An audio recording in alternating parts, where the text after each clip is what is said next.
It's a right here. All right. Here we go. Good afternoon, everybody. I want to welcome you all to the State Board elections. Secretary, if you call the roll. Certainly. Chairman O'Bannon. Here. Vice Chair Dance. Here. Stolly. Here. Hudson. Here. Secretary Long. Here. Great. Thank you. We're legal. I want to acknowledge other folks here. Secretary, Deputy, and AJ Sinha. Hey, the last name? Saney, from the Office of Attorney General. Also want to acknowledge Matthew Schonstein, who is with the executive branch now. He used to sit in one of these. He used to sit in one of these chairs. He's the deputy secretary. And Wanda Taylor, you president of Virginia Electoral Board Association. You're all very welcome. We appreciate you being here. Through approval of the minutes, please. Oh, fine. And Chairman, the March 25th, 2026 State Board Elections meeting minutes have been distributed to board for their review. If there are no corrections or additions to be made, then I'm distributed. Second. Great. All right. Any questions? Oh. Aye. Vice Chair Dance. Aye. Dr. Stolly. Aye. Dr. Hudson. Secretary Alvis Long. Aye. Great. Thank you. Next order of business is public comment. As it is our convention, we will take public comment here in person. Then we'll do those online. Okay. That is probably the shortest one of those ever. Commissioner Posse, welcome. Your report, please. Thank you, Mr. Chair. Today you have before you multiple stand by your ad proceedings to consider and also campaign finance appeals. This in addition to the periodic review of regulations which will be presented. To give you an update on what I have been up to, I have visited 19 localities in the last 2 weeks all over the Commonwealth, from Highland in the west to Loudoun in the north, Virginia Beach in the east. So I've kind of been all over the place, had a lot of really good discussions. And one thing that I try to communicate a lot so that policymakers, legislators understand is just the wide range of resources that a lot of these localities have and the different contexts that they're all operating in. So I think it's important for all of us at the state level to be aware of that when we're doing guidance and putting requirements for these localities.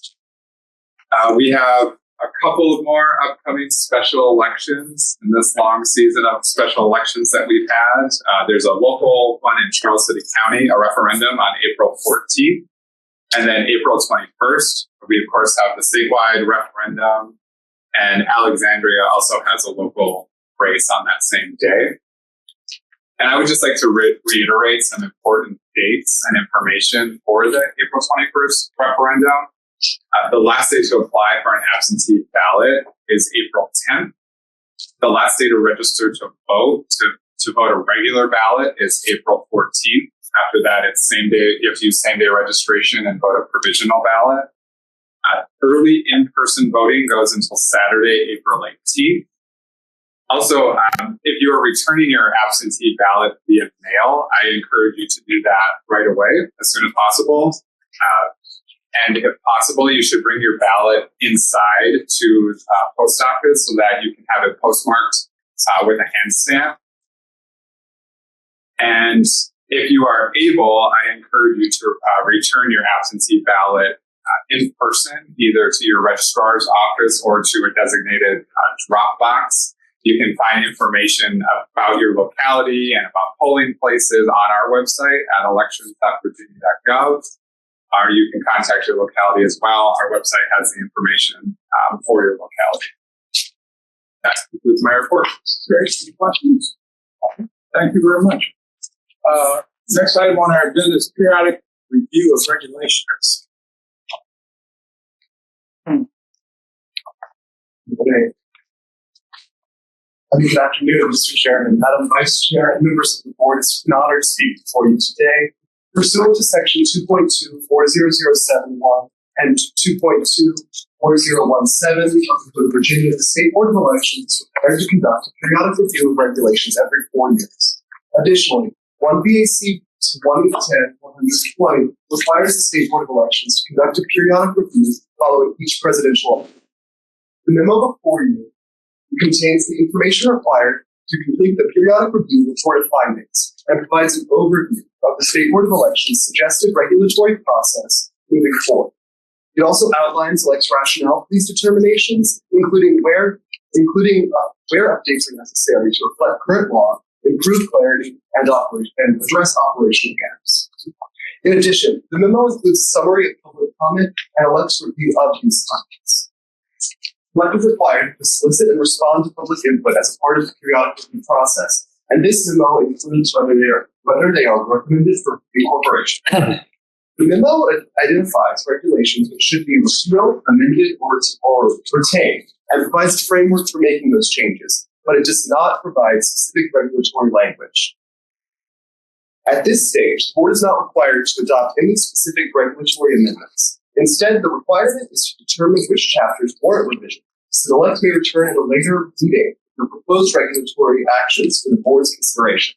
Elect has verified with the Department of Planning and Budget that the submission of specific regulatory text is not required at this phase of periodic review. However, elect does seek the board's agreement to proceed with developing and presenting those amendments in subsequent meetings. This review began in December of 2025, where each regulation was reviewed to determine whether it should be retained, repealed, or amended.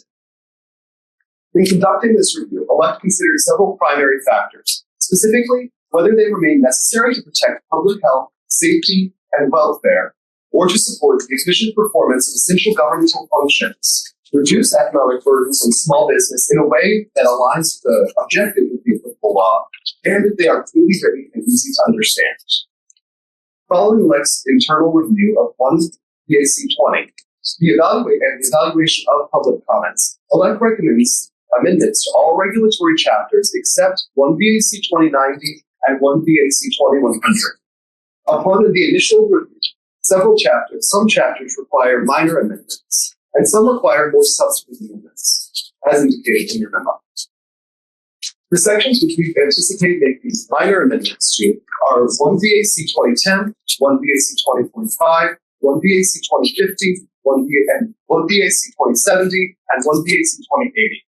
Minor amendments are intended to address technical updates, including outdated references, formatting, and clarity.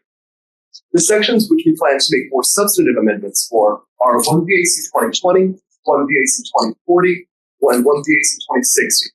Substantive amendments are meant to address procedural gaps, inconsistencies, or areas requiring alignment with current law and practice.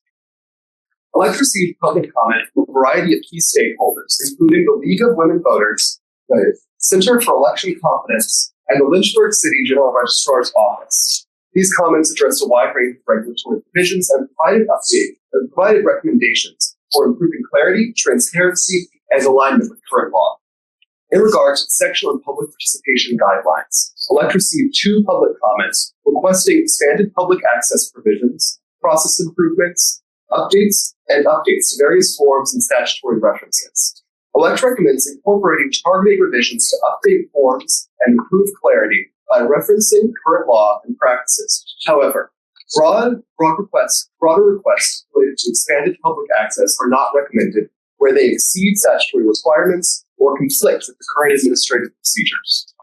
In regards to the section on general administration, elect received multiple public comments recommending updates to regulatory language confirmed with the current law and administrative structures, including updated references to the Commission of Elections, as well as revisions to the informal complaint process and clarification regarding the Media Freedom of Information Act. Elect recommends incorporating targeted revisions to conform outdated references to current law and administrative structure. However, elect does not recommend amending FOIA-related provisions where existing statutory frameworks already govern those areas, and additional language was deemed to be unnecessary.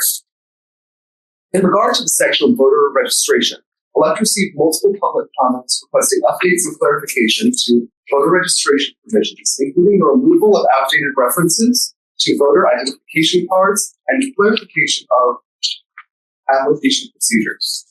Elect recommends incorporating targeted revisions to remove outdated references and align regulatory language with the current statutory requirements.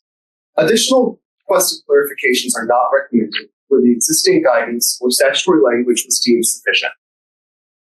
In regard to the section on election administration, Elect received 2 public comments recommending greater transparency and procedural clarity, including the codification of guidance related to provisional ballot laws and the observation of these processes. Elect recommends incorporating targeted revisions to improve clarity and consistency where appropriate. In summary, Elect's recommendations are intended to ensure that the board's regulations remain accurate, are clearly written, and are aligned with current law, while avoiding the unnecessary expansion beyond statutory authority. With that, Elect respectfully suggests that the board direct Elect to submit a periodic review report of findings and initiate the process to amend all chapters of 1 VAC 20, except 1 VAC 2090 and 1 VAC 2100. As a reminder, the suggested regulatory language for each chapter will be provided at a future time, and members of the public will be provided with the opportunity to provide additional public comment on each chapter where they feel that there should be additional changes. Thank you. Are there any questions? Thank you. Dr. Any questions? So just so everybody understands, this is a requirement of code.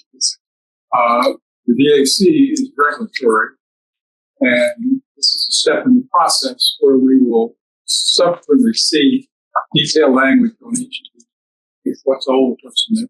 Yes. That at the time. Yes. All right. So, yeah. And you may have said that's fine, Matt. So this is updating the regulations. Does this reflect any changes in the most recent General Assembly?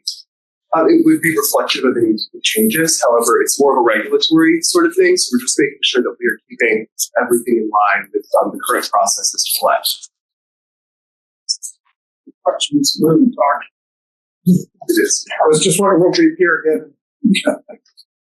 All right. Is there a motion? Mr. Chair, move that the board direct the Department of Elections to submit the periodic review report findings and initiate the process to amend administrative codes, and the ones they're addressing is IVAC 20-10, IVAC 20-20, IVAC 20-40, IVAC 20-45, IVAC 20-50, IVAC 20-60, IVAC 20-70, and IVAC 20-80. Second. Please call the roll. Chairman Bannon. Aye. Vice Chair Dance. Aye. Dr. Stolly. Aye. Dr. Hudson. Secretary Alderson.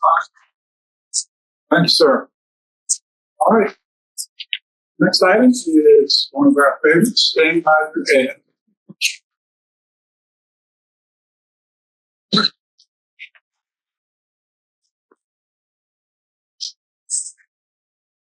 Yes. And parents, me, I'm going to live up to the state department review process. I'd like to first start with West. They continue to have me party or have the school board with attorneys on council. It's either here or behind, but they have requested for a continuance. All right, so now, just so we're all on the same speed, there's nothing in code that prevents us from permitting us to continue. It's in the policy that the chair can grant a continuance. So if that, you need a vote on that? No, sir, that's by discretion of the chair. Okay, absent objection. Mr. Chair, Yes, ma'am. would the continuance be granted to a specified later date? Or just-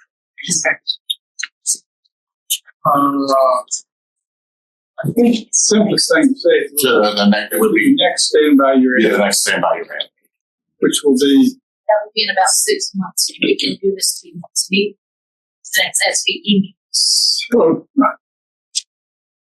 want to sentiment to continue this for 6 months or maybe hear it at the next board meeting, which will be in May. Mr. Chairman, I recommend we do it at the next board meeting. So we're not going to do a long term. In absent objection, we will. Which one is that? That is number. It is number 1 on the video. That's the video one. That's the video. So after objection, we will continue that one to the May meeting.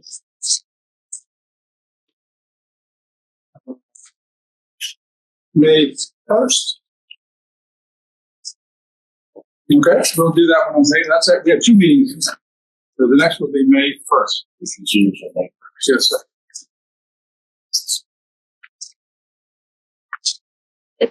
second was Matt Hamill for Commonwealth's Attorney.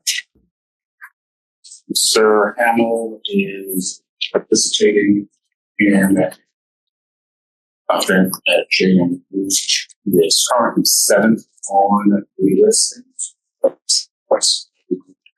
First, so that we can next event and action. Do you have any other requests for changes? This is the last one. Great first. After this is nothing else. Great. Absent objections, we'll go ahead and move that one up. Here, that one's first. Okay. So Matt Hamill for Commonwealth's Attorney. While we're teeing this up, I'll just remind everybody that these stand by your head complaints are made by complainants about campaigns, candidates, and they are adjudicated here. And we hear from the complainant side, in the people that have been complained about, and we'll hear the reports of our own Department of Elect staff. Yes. All right. All right. So Matt Hamill for Commonwealth's Attorney, CC 21008. The complaint is that there is no box on his disclosure for one home card. Okay. Example of the example, I should say, of the home card on the screen. On the bottom of the left, you're showing and also on your uplifting pictures. You see the page for that and no disclosure.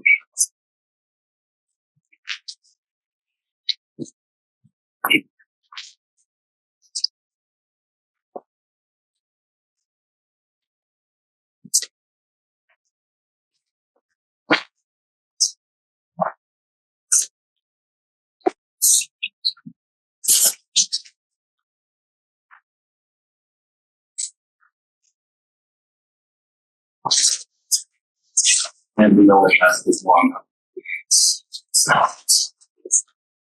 This one. And see, we have response by Mr. Hamill from Mark 20. Is he, well, Excuse me. You see this on. we really want to. Mr. Hamill, can you unmute yourself, please? Yes, I'm here. Can you hear me? We're going to need to be able to see him and hear him. So Oh, okay. All right. I hope you all can hear me okay. We can hear you fine. Go right ahead. Well, thank you very much, Mr. Chairman, Madam Vice Chair, and members of the board. I did receive this complaint. This is, for clarity, one palm card. It's one document, front and back. There was the complaint that I received said there was no disclosure.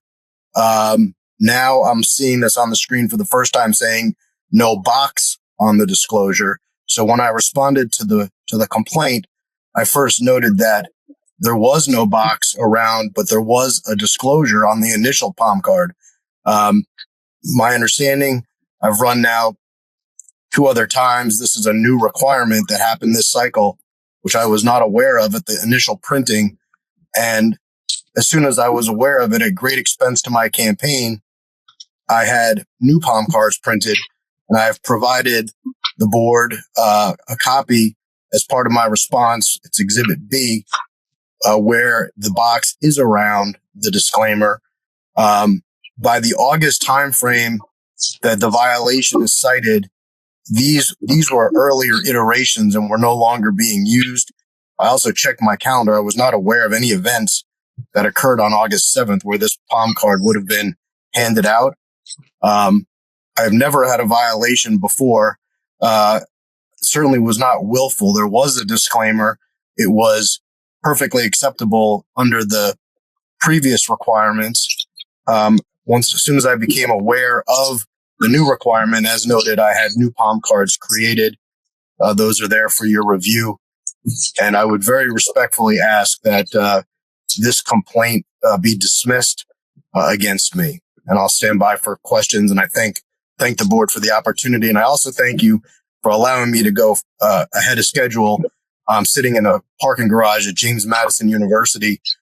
There's an inauguration of the new president at 2 p.m. that I wanted to attend. My son goes to school here and I serve on the Parents Council. And so I very much appreciate the courtesy of being able to go now. And again, I would ask for your consideration in my responses, and I'll stand by for any questions the board may have. Thank you, sir. Any members have questions? Yes, ma'am. The code that is in the Virginia code, this is the 20-90-10, and it's under the disclosure statement requirements. When was that written? The new one, I believe it's January of 2023 is when all the notices went out to all. So it's been out for a couple of years. That's what I thought. And he's factually accurate that he's not had any other. This is his first. Yes, this is his first. Could you share? We have a fair amount of latitude. What is the standard penalty, and is there a? You all agree that there's been no harm done. If you unanimously agree, you can make $25. If not, since it's his first time, it would be a $50 penalty. All right. So with that information at hand, is there a motion? Mr. Chairman, I move for a $25 fine. Is there a second? I'll second. That'll need to be unanimous. Yes, sir. Chair Buchanan. Aye. Vice Chair Dance. Aye. Councilor Scully. Aye. Mr. Hudson. Aye. Secretary Oswald. Aye. All right. All right. Thank you, sir. Thank you. Oh, I'm sorry. Yeah.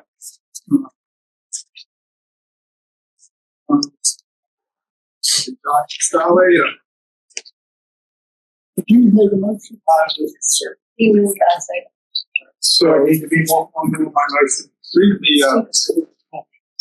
I think the lawyers will be happy if you read the whole motion. Mr. Chairman, I move subject to the board's authority under the Code of Virginia, Section 24.2, Tac 955.3 to find Matt Hamel in violation of Section 24.2, Tac 5956, stand by your ad print media advertising requirements with regard to 1 3 print media advertisements and assessment of $25 tax. Second. Call the roll. Aye. Vice Chair Dance. Dr. Scully. Aye. Secretary Oswald. All right, great. Thank you for leaving. Okay. So we're going to now go to the very first person. Ryan for student.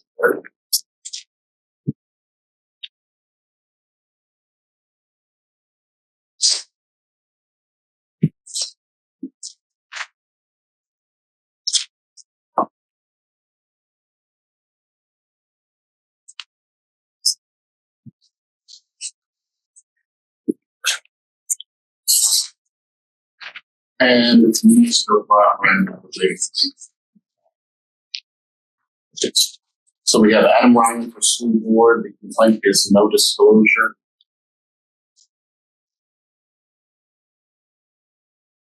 Yeah, there is. And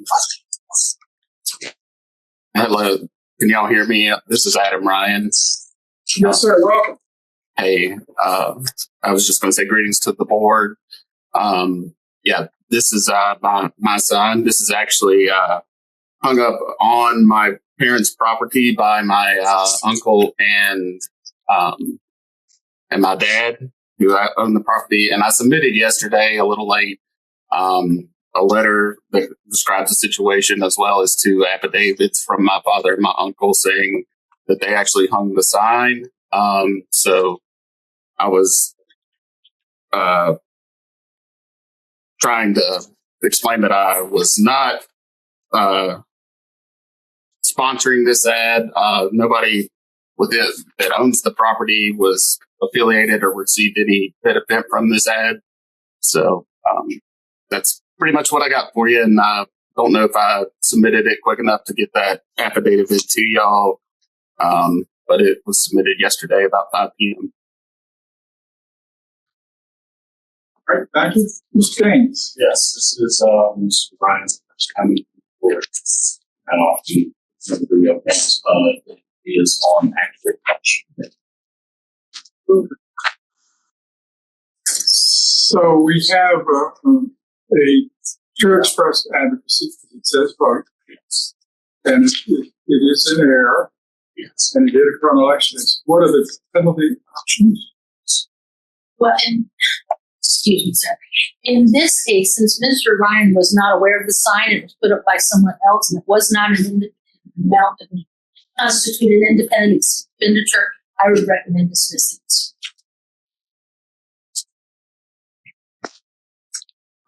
State your reasons again. Because this is not a sign that he purchased with his campaign finance money, so this was not an expenditure made by the You didn't committee. spend any money. Correct. This was somebody else. And had it been at $200 or above, it would have been an independent expenditure. But because he was not aware of the sign, that it's not his sign, so we don't want to penalize him for something that's not his. So I would move to dismiss this, or I recommend move to dismiss. All right, any members have any questions? A motion? Mr. Chairman, I move to dismiss. And you don't have to read that? I thought I could just say. No, that is an issue. That's why I told you. Is there a second? I disagree. Second, All right, is any discussion? Call the roll, please. Chairman O'Bannon, Aye. Vice Chair Dance, Aye. Dr. Shelley, Aye. Hudson, Secretary Oswald. Aye. All right, thank you. I greatly appreciate your time. Okay, next is Friends of Grafton L. Wells.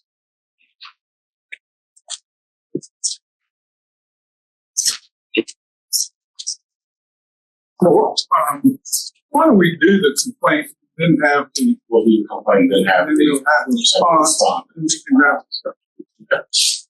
So we have Friends of Grafton L. Wells, 625-0000. Complaint is disclosure. One home park. There is a There's not any question that this is an expressed advocacy and that there is no disclosure. And it is waiting for election day. rate of election. Those are the parameters. Thank you, Mr. Wells. Welcome.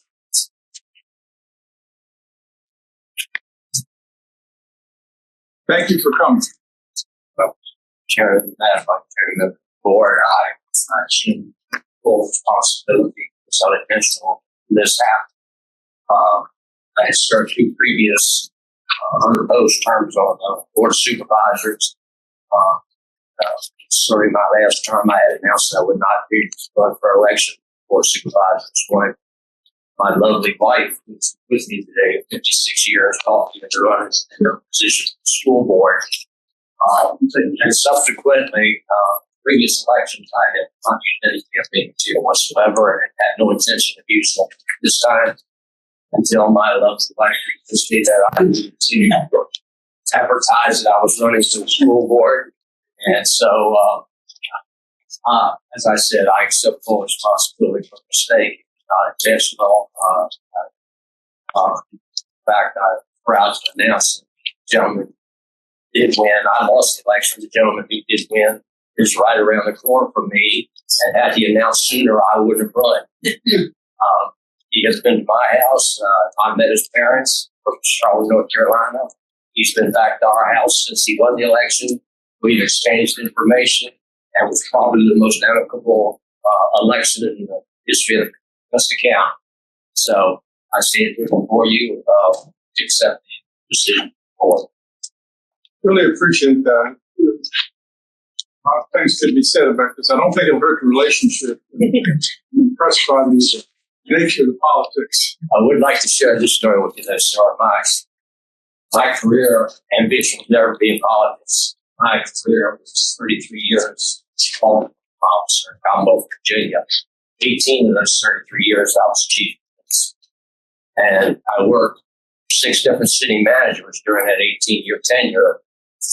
Fortunately, all cities said, you keep our locality safe, you let us deal with politics. And I agree wholeheartedly with that. Until 16 years after I retired, somebody convinced me that if you are to get involved in politics, I never listened to that advice. Thank you for your Thank you, sir. your motion. Mr. Chairman, go ahead. No, go ahead. Mr. Chairman, I move to dismiss. I don't think that's an option. I think it's 25. It is expressed. And he paid for it. So, Mr. Chairman, I move substitute board's authority under the Code of Virginia, Section 24.2, Tac 955.3, define Grafton Butch Wells Jr. in violation of Section 24.2, Tac 956, stand by your ad print media advertising requirements with regard to one print media advertisement and assess a $25 penalty. second. All right. Call the roll, please. Chairman Bannon. Aye. Vice Chair Vance. Aye. Dr. Scully. Aye. Dr. Hudson. Aye. Secretary Elvis Long. Aye. Thank you very much for coming. Thank you, sir. Hudson, you were quick to realize this is wrong. The next part's going to be but we do try to be consistent. We get to meet a lot of sincere fire officers. Thank you. Yeah. Hey, Mr. Chairman, that's just a question. On each of these, it's like one palm card. Is each palm card a separate violation? No, this is one home card. This puts that.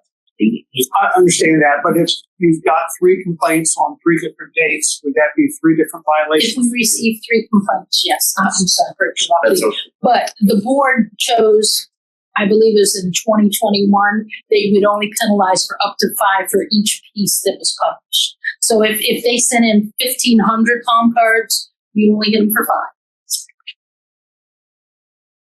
5. All right.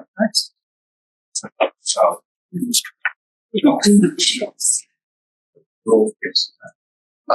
we're coming up now to Chris Herndon for Board of Supervisors. He's on the screen now. Light is no disclosure.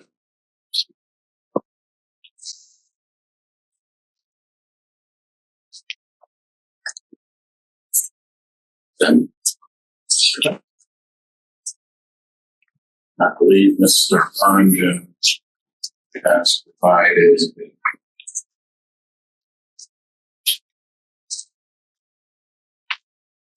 information to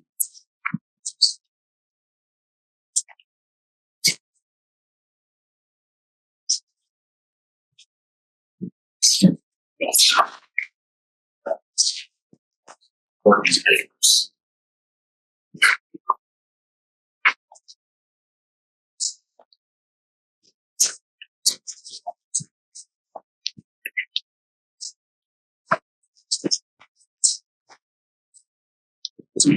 Mr. Herndon, see online, see corporate here.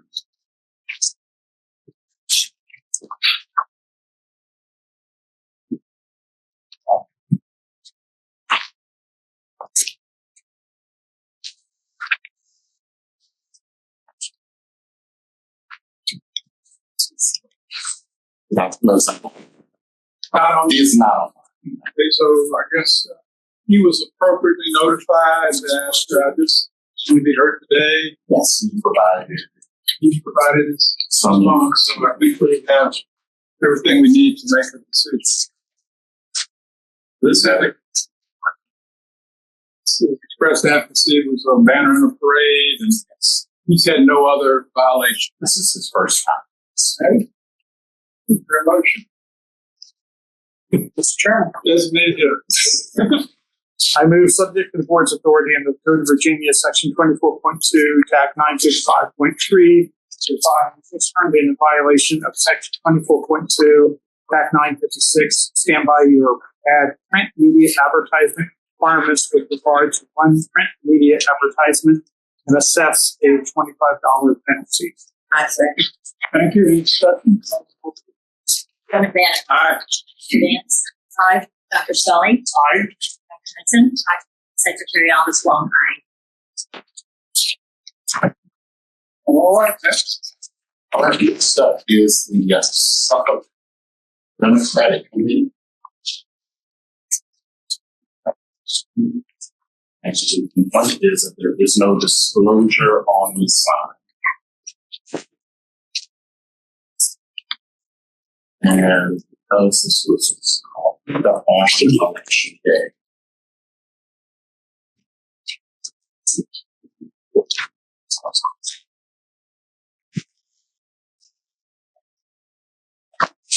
You're not from the Suffolk Democratic Committee.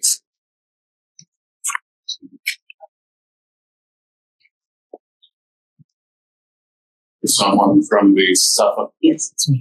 Yes, Oh, he's here. Sorry. Welcome. This is okay. Good afternoon. My name is Leslie Rinaldi. I've also brought with me Catherine Anton, who is the chairperson and the recipient of the violation notice. And I want to thank you for having me today.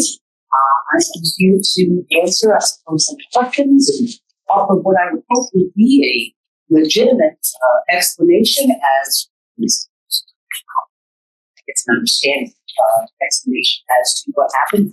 I have brought with us a paper copy because that looks a little, maybe a little unreadable, if that makes any sense, of the banner that we had installed and in Suffolk, Virginia. The banner was designed to let all of our neighbors coming to vote know that this particular set of candidates was specifically endorsed by the Suffolk Democratic Committee. All of them filed documentation to run on the ballot as Democrats. We submitted those that were in our purview. We submitted Form 527s to make sure that they were listed as the Democratic candidate. And as such, we created a banner so that those people going to the polls could know faces and hopefully become familiar with prior to voting.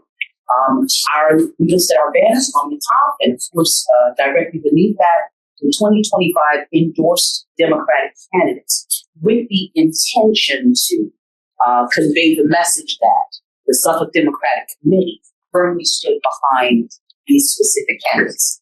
However, our Democratic Committee is made up of and worked by volunteers who change on a regular basis.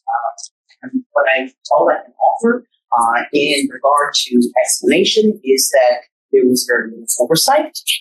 The banner was created by a volunteer, sent to a printer, and no oversight was assumed. The banner just didn't have an extra set of eyes to make sure that we listed that disclaimer. But there was no malice intended. I brought with me specific examples of other communiques that we have distributed, all of them prominently displaying our logo. And that's for every community event that we can, that we submit. When we hand out pictures, we are very careful to make sure that they have that disclaimer because they are walking away from us. But I have to fall on my sword in this one, take full responsibility, apologize here, promise that it will never happen again. Take one thing says there's no charges, $25,000. Vice Chair Dance. So you're saying this is the first time that this has happened, to my knowledge? Yeah, I'm a volunteer as well. Me too. I've been the chair of the committee for a number of years, but there was, to my knowledge, we have never had a violation. Yes. What do your future intent on your animals? We have created standard operation procedures and written those into I want to say a file so that future volunteers can have that to access to, along with a copy of the requirements by law. And we intend to put a stricter process on it, give ourselves a little more leeway in creating the banner or ad prior to printing. So we have an extra set of eyes to make sure that all of those requirements are met. So what are if I could ask questions, Chairman? So the exception to this, my understanding is, and we mentioned it earlier, is an expenditure of $200. Does this fall under that exception? That didn't cost $400. It didn't spend $200. Yeah, we didn't. We couldn't afford that for. So, I'm sorry. Can you explain? No, sir. This is express advocacy for statewide candidates. So that would be, since they have statewide candidates, that bumps them up in the next level of penalties. So this is a $100 penalty. Now, the question is that, as you mentioned earlier on the previous candidate, that they are political parties, so they are an actual committee in the Commonwealth of Virginia. So they are required to have disclosure versus an individual expenditure. Correct. Got it. So we have to do is required to make sure these expenditures. So if it's $100 and we do not have the liberty to do $25 on this one, not on this. That's for local candidates only. That's what the minimum amount is $100. Yep. And no variation. No, sir. No, ma'am. Sorry. I take that. Yes. This is within 14 days of the election. Yeah, November 1st. Yes. So it's no. All right, is there a motion?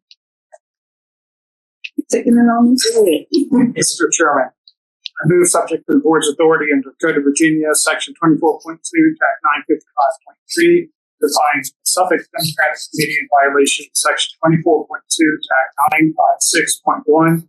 Stand by your ad print media advertisement requirements with regard to one print media advertisement and assessment of $200 penalty. Question said $100. $100 doubled within Correct. 14 days. Oh, okay. That is a minimal amount. Yes, ma'am. Have the ability to. Good questions. I'm just asking. You have not in the past. That will be setting a precedent based on how we have handled this. But we can do it reluctantly.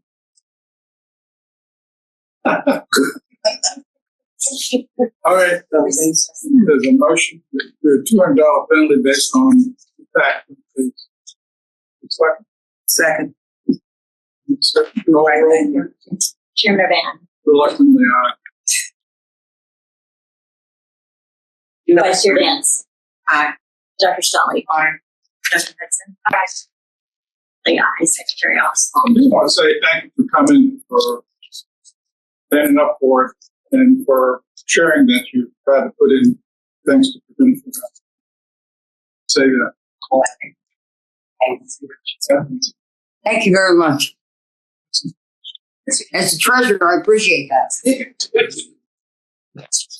Yes, I did just kind of summarize just for the public, maybe for my own understanding. This is my first time through this, the handful of different rules that I've heard. It sounds like for statewide candidates, the minimum fine is $100. And for local candidates, it is $50 unless they're a first timer, in which case we have the discretion in order. It's $50 for first time, or $25 if you all agree that there was no harm done with the advertising.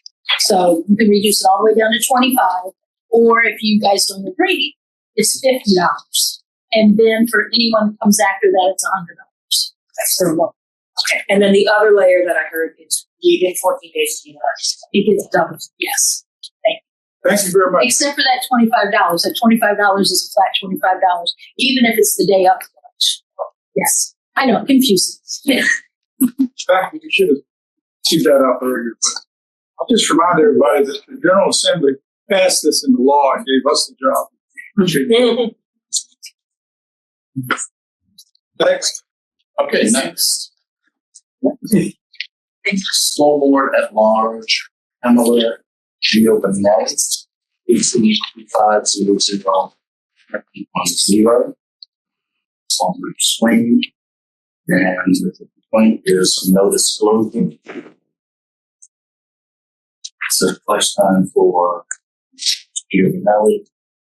It's not. It's the election date. You have to recommend. All right. Giovanelli online.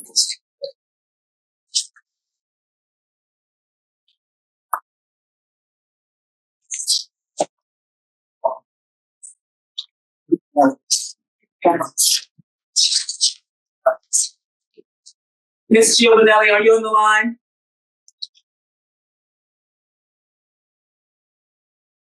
She's been properly, did you get a response from this? We did not get a response from Chairman. And she has been properly notified. She's been properly notified us before us, so I think we have opportunity to go ahead and act.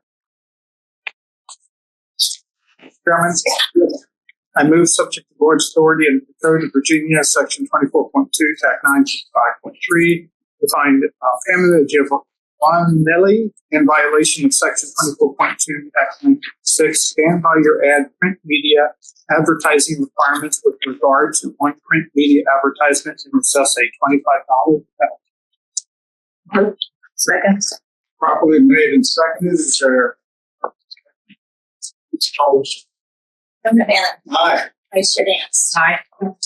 Aye. Aye. Secretary Alice Long.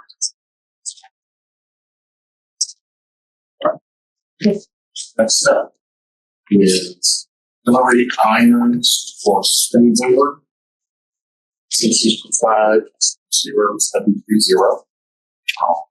It's signed, there is no disclosure. Hello. Hello, okay. Irons here. Yes, thank you for the opportunity for allowing me to address this. I have provided a written explanation with supporting documentation. I'm happy to answer any questions you might have about that information. And I just wish to share that there was absolutely no intent to mislead anyone. And the materials I submitted, I hope, reflect my commitment to compliance and are evidence of my efforts to correct anything anytime I've been made aware of the matter.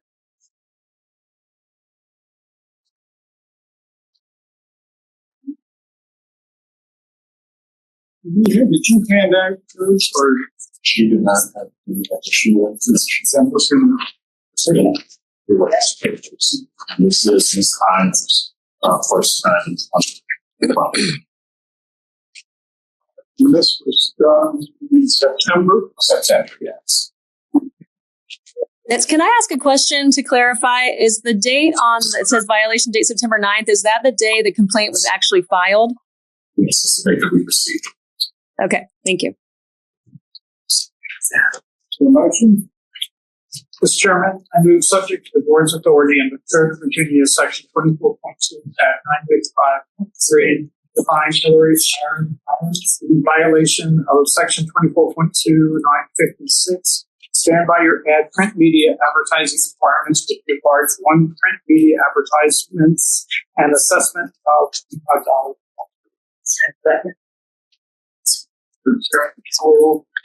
Chairman Bannon. Aye. Vice Chair Dance. Aye. Trustee Stone. Aye. Dr. Hudson. Aye.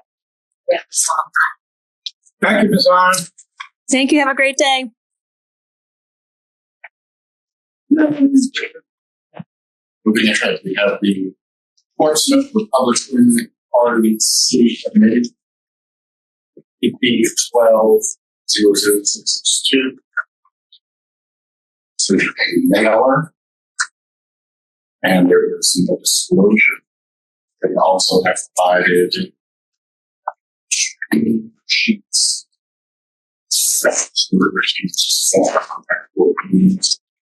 State office pages.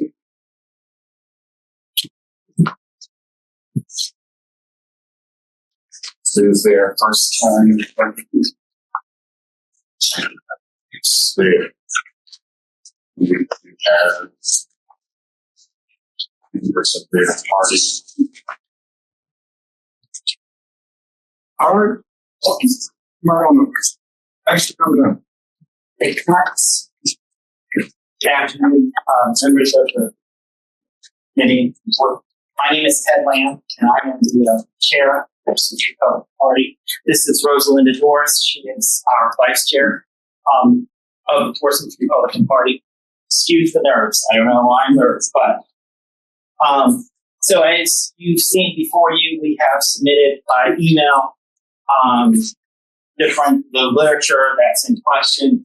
We also submitted a email also as well concerning the events that occurred here.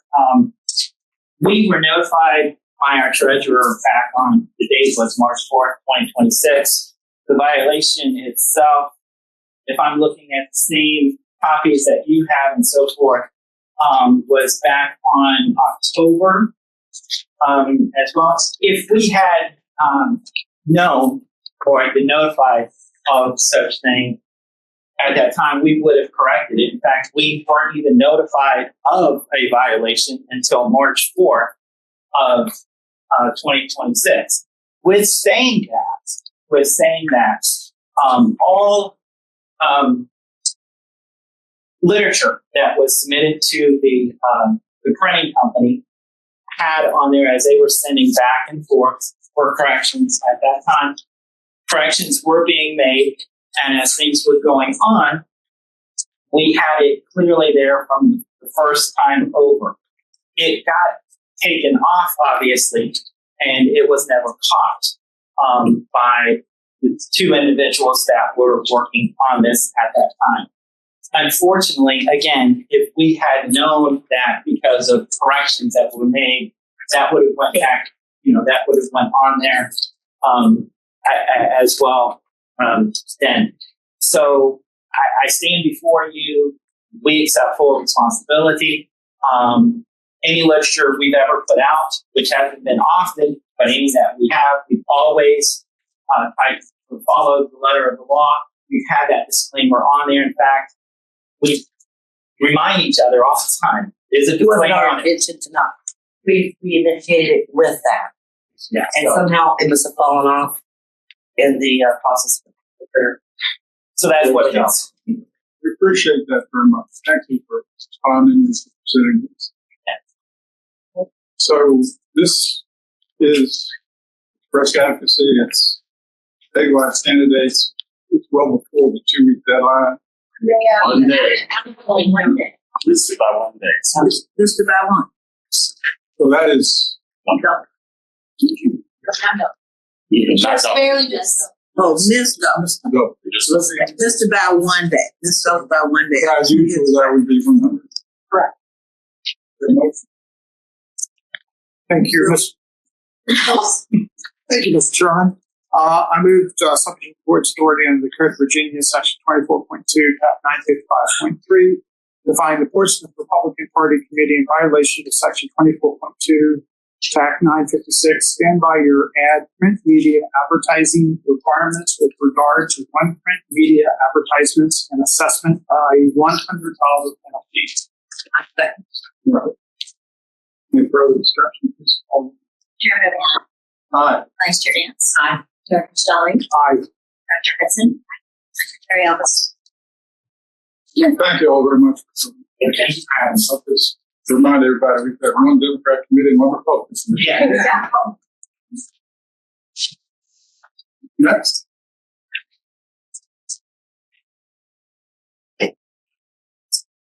So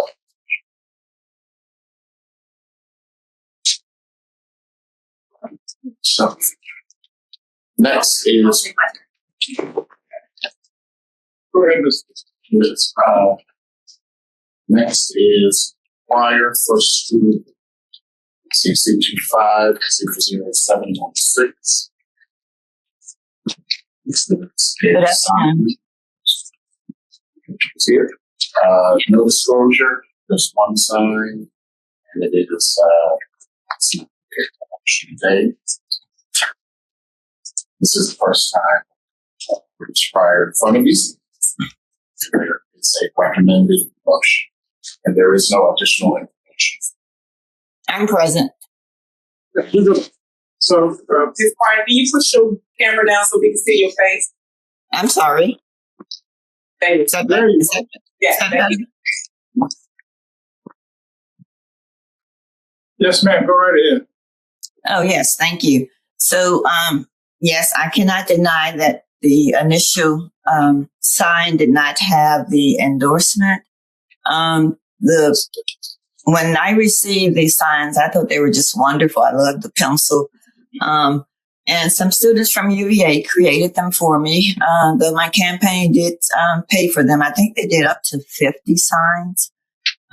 Once it was brought to our attention, I did get some stickers made at Staples and put on the signs that I could find because many of them disappeared.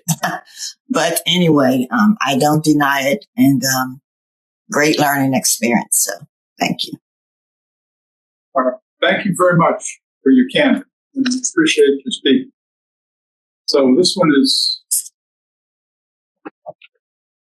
first time. First time, yes. First time in front. Motion. Mr. Chair. Yes, ma'am. I move subject to the board's authority under the Code of Virginia 24.2-955.3 to find Leslie Pryor in violation of 2-956. Stand by your ad print media advertising requirements with regard to one print media advertisement and assess $25. Thank you. Is there a second? Second. All right. Any discussion? Please call the roll. Chairman Van. Aye. Vice Chair Dance. Dr. Stelling. Aye. Carry all this on. Thanks very much, Ms. Pryor. Thank you, Matt. Thank you, sir. Thank you, board. Okay. We have next Friends of Lauren Sheridan. CC 25-00783. The the box disclosure was too small. Not conspicuous. And there are two sides in that. Two sides of that deck. I believe it's all straightened out. It's not near election day. This is the first time for Ms. Sheridan.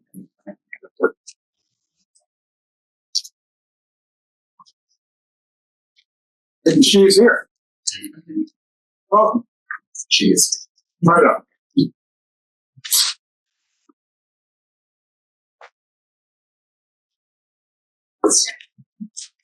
Thank you for allowing me to be here today.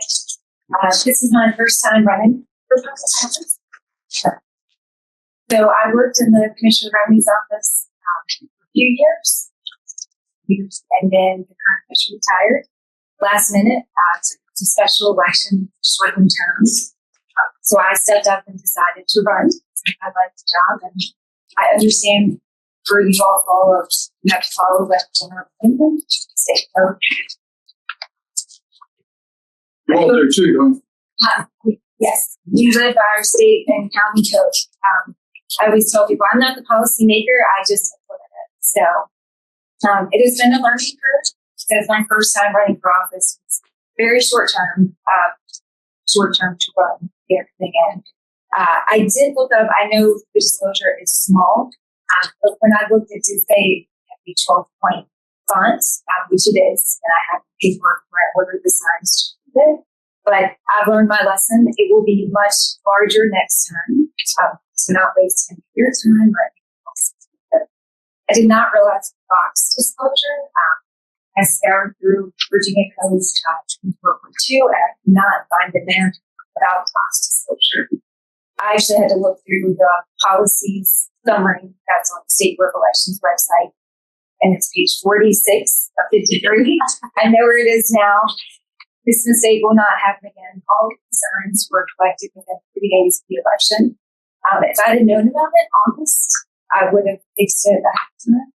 I did not know until March 4th, which is my birthday. But I'm here. I'm working, so it will not happen. Thank you very much.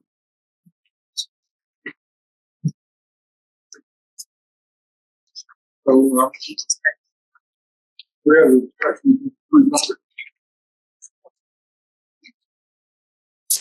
Mr. Chair, I move subject to the board's authority under the Code of Virginia 24.2-955.3 to find Lauren Sheridan in violation of 24.2. Stand by your ad print media advertising requirements with regards to two print media advertisements and assess a $50 penalty 2 times 25. Is that appropriate? Yes. No, it's a flat. It's a flat. I have the discretion to move to $525. $525. Right. Second. Chairman O'Ban. Aye. Vice Chair Dance. Aye. Dr. Stalling. Aye. Hudson. Terry Swan. Aye. Thank you. Thank you very much.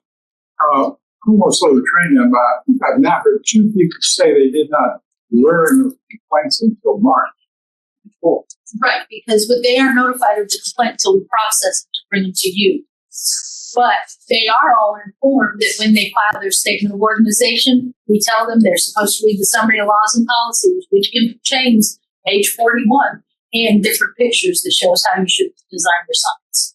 So our process now is such that a complaint can be made in August, and the recipient of that complaint. Correct. It's because we receive multiple complaints. Is that in the code or is that in our administrative? That's how we administrate it, because so many show up over that 6-month period.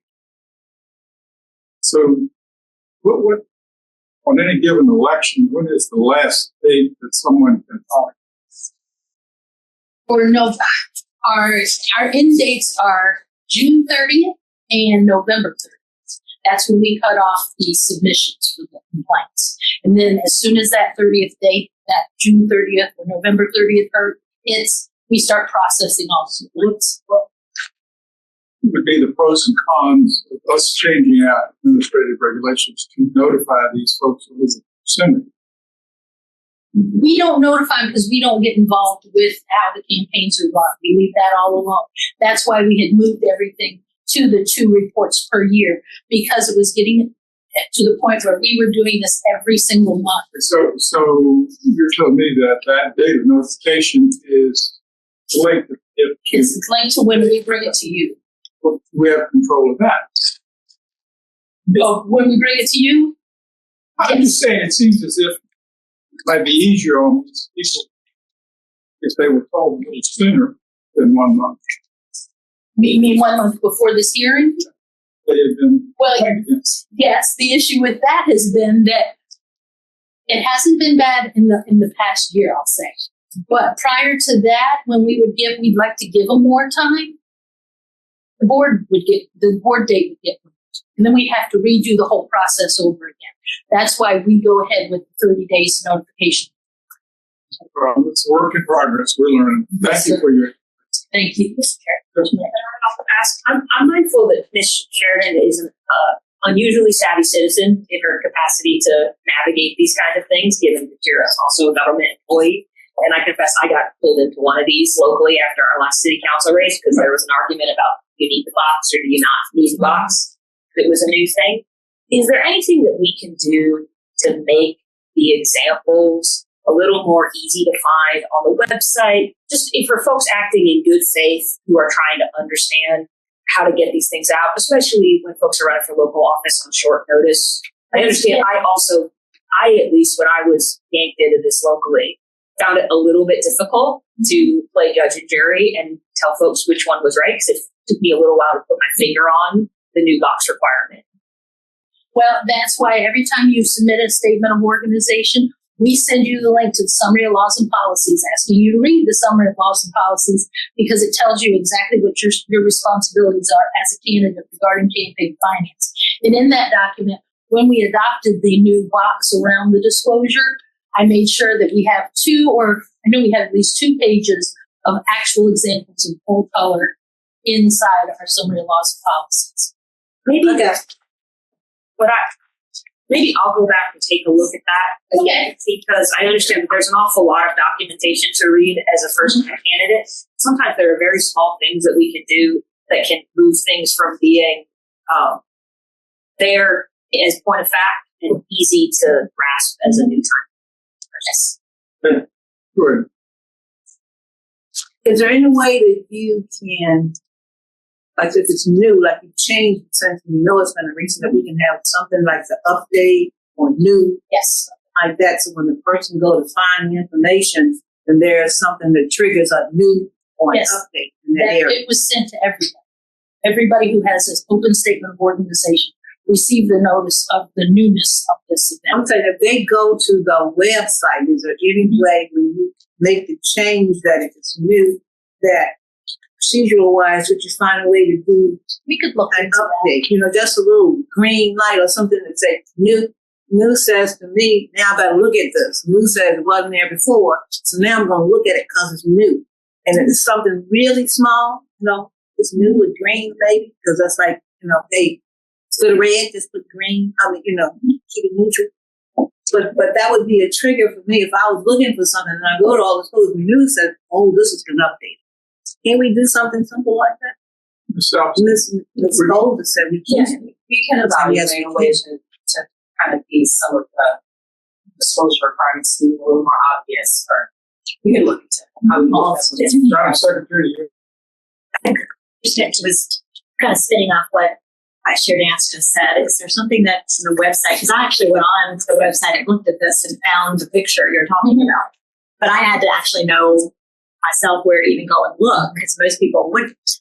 On that section that says political advertisement disclosures, under that section of campaign finance policies and laws, can we highlight that? That might be something that when you're looking at that, if it's highlighted, as Vice Chair Dan says, something that brings your attention to it, that might be a trigger for somebody to say, oh, this looks like it's highlighted, it must be important.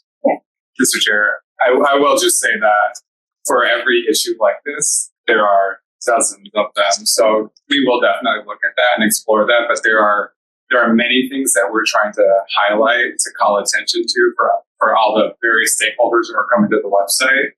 So we have to we of course compile the information for each of those groups and have it available, but we sort of run the risk of diluting too much on the website for the things that we absolutely have to get people's attention for. So that's the balance that we try to strike with that, but we will definitely review that and see if there are things that we could call special attention to. Thank you, Mr. Commissioner. I think you've got the sentiment that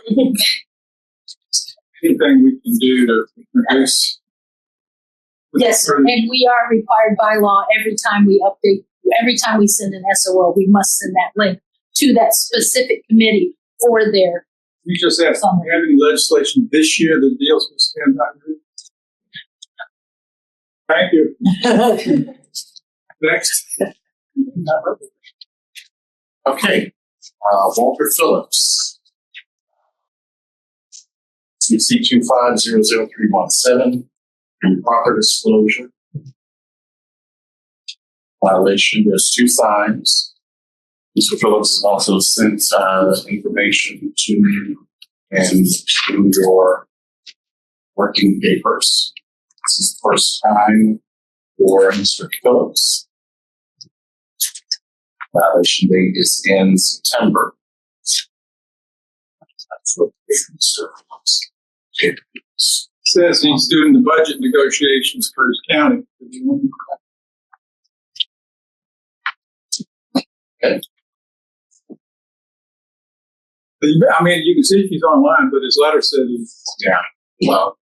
All right. There may have been. I didn't benefit of that. He could have snuck out. He's aware, and aware. Submitted a response, and the matters before the board. Yes. Back to you, Chris. Mr. Chairman, I move subject to the board's authority in Code of Virginia, section 24.2, Tac 9, to find Walter Phillips in violation of section 24.2, Tac 956, stand by your ad print media advertising requirements with regard to one print media advertisement and assess a $25 penalty. Second. Second. Discussion. Call the roll. Chairman Bannon. Aye. Vice Chair Dance. Aye. Shelley. Aye. Hudson. Aye. Secretary Elvis Long. All right. Hey, you're almost there. I'm almost there. All right, I'll go for sheriff. There are a few, 3. Signs for Mr. Aldo. No disclosure on any. And the violation dates are November 4th, election day, and there were quite a few complaints about Mr. Aldo and his signs of all of the signs and examples of. Mr. Aldo is online. Mr. Aldo, are you online? Mr. Al, is he here? No. Did we get a response from him? No, we did not get a response from Mr. Aldo. His last name is Albert. It's Peacemaker Aldo. He fell our speaking or something. If that's, yes. Mr. Chair, Yes, ma'am. could I ask Mr. Gaines, that on our notes here in gray boxes, it says the name of 2 complainants, and the numbers in parentheses are the number of complaints that each of those people filed. Yes. So if they're complaining about the same sign, that's 1 violation or 60 violations? I believe the total is 5 that we're going to. Well, I see 3 different sign designs Design. and 60 complaints about each design. So is that 5 or 3? Well, when we broke it down, we only came up with 3 distinct signs that can be penalized. So it's the If 2 it- distinct designs. Yes. If it please the board, my name is Mike Joins. I'm Mr. Peacemaker's attorney. We contacted the board twice on Monday, telling you all that Mr. Peacemaker he's deceased at this point. He's no longer with us. He died on Sunday. So, can you identify yourself again? Yes. I'm Mike Joins. I'm an attorney in Virginia Beach, and I have represented Mr. Peacemaker in the past, and he had contacted Mr. Pascarella and myself to represent him in this current matter. Unfortunately, on Sunday, before he could come in and discuss it with us, he passed away. All right. Thank you for sharing that.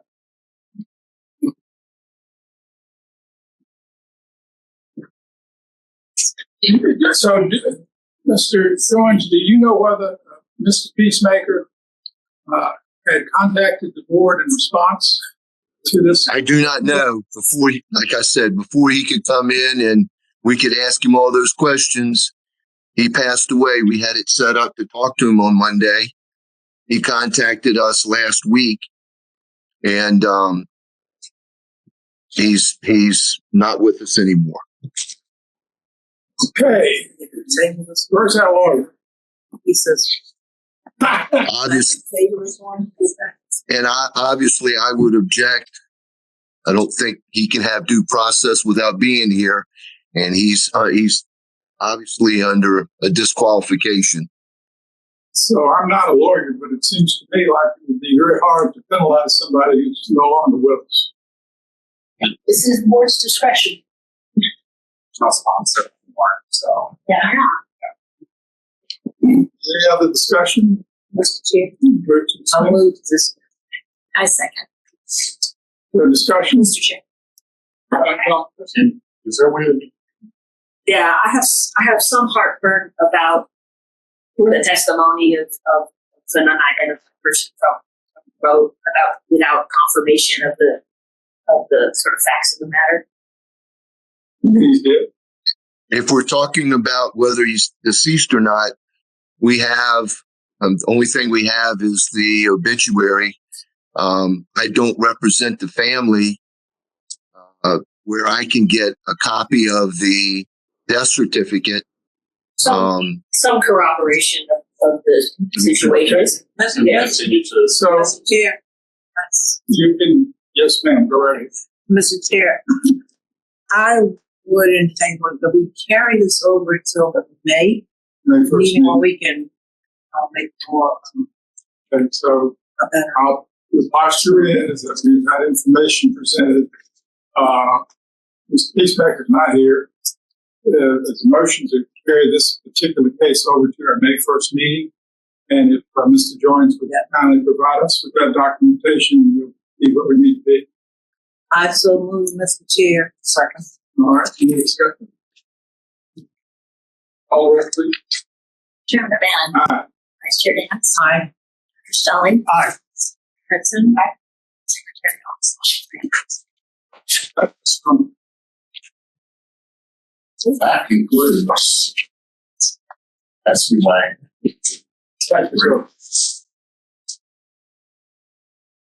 Ms. Minarski?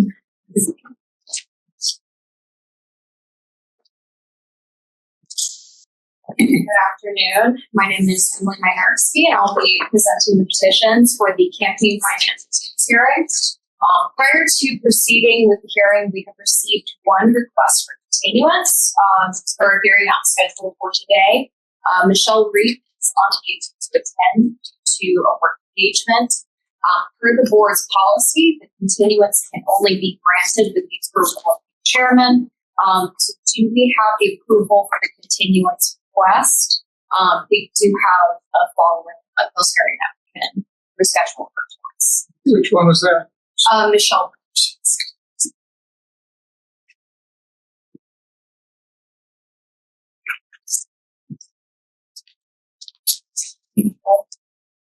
She's not going to be listed in there. She's not going to be listed. Yes, yes. Not approved of her request. Okay. So, do we have the approval then to move her to the next? Is it up to me or we not? Up to the chairman. They're not complaining. So we'll move. Send a notice to her. So all petitioners were notified of the hearing date via certified mail and were provided with the option to provide oral testimony today.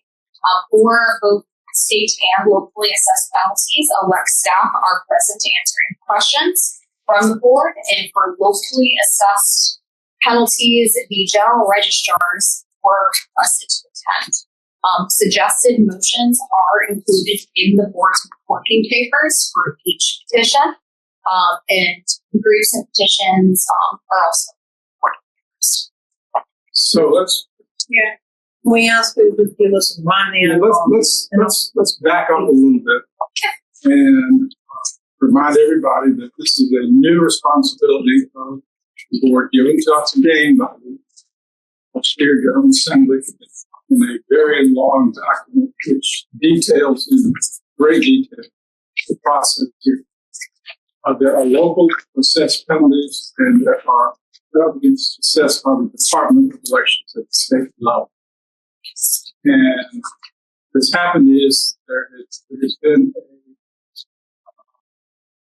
a campaign finance violation penalty sent to a candidate or a candidate. And then that person, based on the new law, has the ability to choose to appeal it to us. And we will hear the appeal, and then we will make a determination either to grant the appeal or deny the appeal or to modify the penalty. Yes, absolutely. So that's where we are. So we have 8 assessed penalties for local, and then we have 2 for state. So do we have any questions? Oh, all right. Well, Mr. Chairman, if the board is ready, we can begin with the assessed petitions. So we will start with petitioner Amanda Winter, City. She is seeking forgiveness of an assessed penalty of $100. It's for a report due back on January 15th, 2026. The basis of her appeal is that she stated that there was an administrative error, and the candidate believes we filed the campaign finance. Under investigation from ELECT, we did not see any kind of, there's no confirmation that was sent to the candidate that would have confirmed that that report had been already submitted.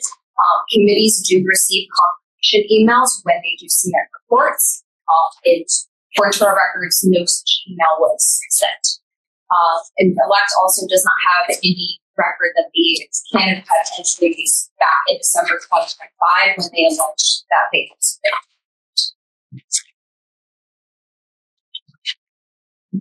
She was sent a notice. I'm not sure. I did not get confirmation if she was attending or not. I just know that she received the notice and signed for it. I'm here. I did send a We notice. do have a document from her. So, Ms. Winter. Hi. Yes, ma'am. Go right ahead. Hi. Yes. I did notify, so I'm sorry if that was not received. I did notify that I would be attending online. But I did send documentation and an explanation.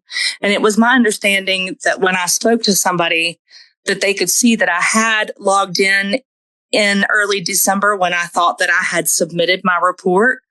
And so I missed what was just said about that. But when I spoke to someone, they said they had seen that I had logged in when I thought that I had submitted that report. Do we have the registrar for Radford City available? Yes, I'm Lindsay Williams, the registrar from Radford City as president. Thank you. Would you care comment? Yes, sir. I will say that Amanda has never missed a campaign finance filing before. She is typically very timely. I do see in the documents under the agenda on page 91 at the very top, it does look like on December 4th, she tried to log in. There was 2 login failures and then 1 login successful on December 4th. And obviously she wasn't able to submit that report or file that report because the reporting period had not ended. So I think that just from talking to her, I think that it was kind of a misunderstanding. All right. Thank you very much. Thank you. If there are more questions, there are suggested motions in red. And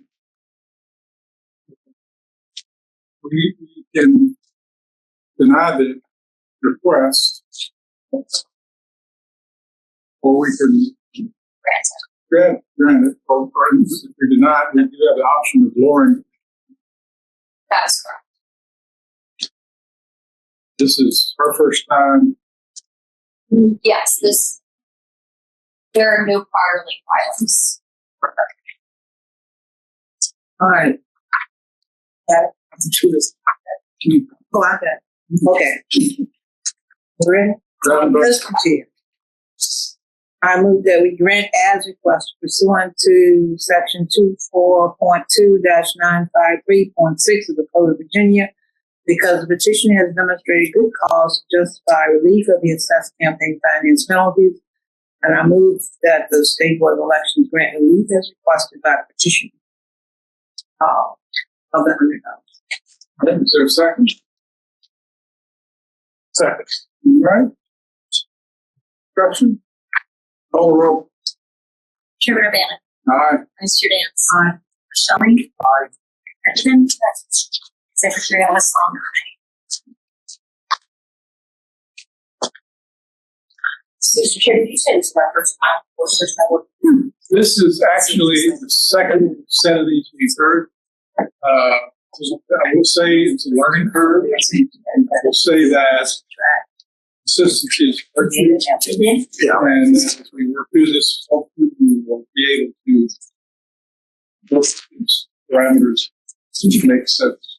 And would it be fair to say that for the stand by your ad request we were using in granting the $25 penalty, we're asking for the full extent of our authority to grant relief, and we just did the same things.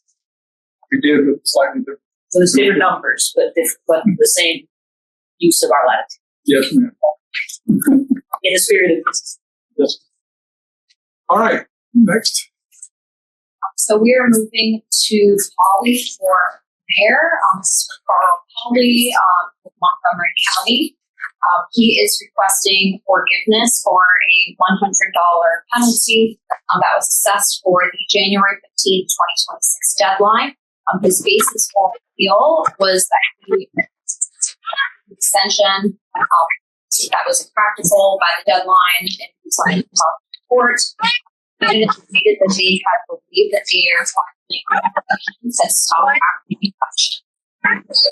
So as part of the last commentary, the candidate did their scheduling. They were also sent a summary of laws and policies that stated that the committee must continue to file reports in non-election years until they have filed a final report and they present multiple calendar reminders.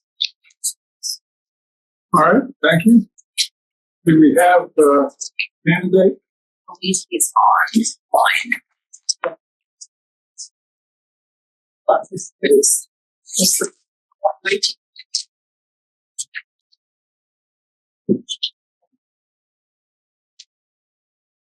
Pauly, you take yourself off mute. There you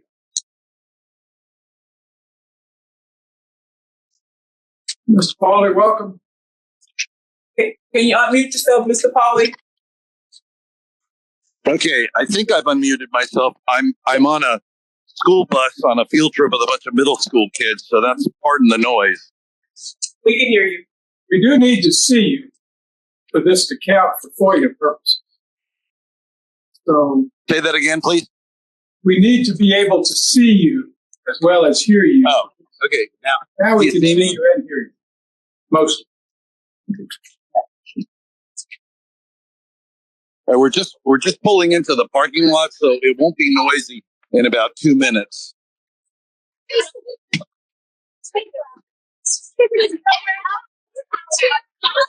I'm so sorry. They're very noisy.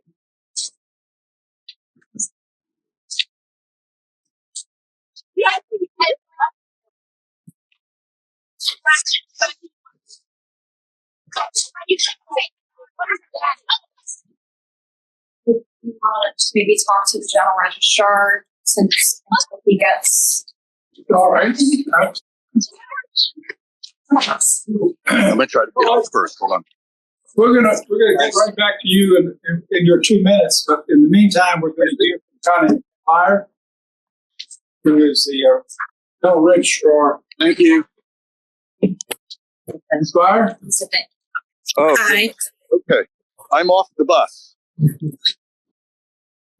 Do you hear me? Okay, let's do Mr. Pauly first. Yes, sir. Go right ahead. And what was the question? You've made an appeal. Can you tell us why? Oh, yes, sir. So I really don't have an excuse, just an explanation that I thought after I lost the election in November, when I filed what I thought was my last report, there was only like $8 left in my account. I made the false assumption now that that was it. That it's the first time I'd ever run for public office. I had no idea that I was supposed to file after the election. The reason I went on my email account the day after the report was due was really to close my email account. And I saw there was one there from Ms. Byers, our I forget what her title is, local election person, and realized I was a day late. So I went in and filed. So I did file just less than 24 hours after the due date, completely in error. I tried to follow all the rules. I believe I made every single report on time. Prior to that, I know I did everything I was supposed to do with my signs, tried to follow all the rules to the T. So it was completely just my mistake. All right. Thank you, sir. Thank you. Hi, good afternoon. Mr. Polly's correct. He filed all of his other reports on time, just in a timely manner. Always has been very polite and courteous.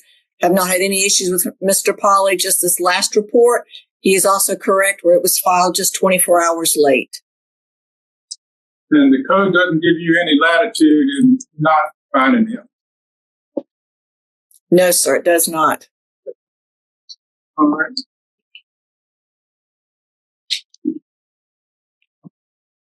Mr. Chairman, that motion. Go right ahead. Mr. Chairman, pursuant to Section 24.2, Tax 953.6 of the Code of Virginia, because the petitioner has demonstrated good cause to justify relief of the assessed campaign finance penalties, I move the State Board of Elections grant relief to $25. So it would be grant not as requested. Not as requested. For a total of $25. Yes, sir. I'll second. It's properly made and seconded. Is there a discussion? Please call the roll. Chairman Evans. Aye. Vice Chair Dance. Aye. Jones. Aye. Hudson. Aye. Secretary Hobsbawm. Aye. So I want to thank everybody on this one. It's, Yes, thank you all very much. you'll have to sign that other $17. Go for it. Thank you, sir. All right, thank you. Thank you, Ms. Byers. We will move on to Sarah Thumb. She is online, I believe. Nope. Oh, you're a person. Yeah. Interesting. All right, so we have Sarah Vaughn. She's from Montgomery County. She was assessed a $1,000 penalty. This is for a subsequent events within the election cycle. And then her report was due was from December 4th, 2025. The basis for appeal was that requested extension by the deadline was practical, and the provided grounds was that the candidate stated that there were medical and personal issues that contributed to the late report filing. Elect doesn't have any commentary, so we can hear if you don't have any questions. Here.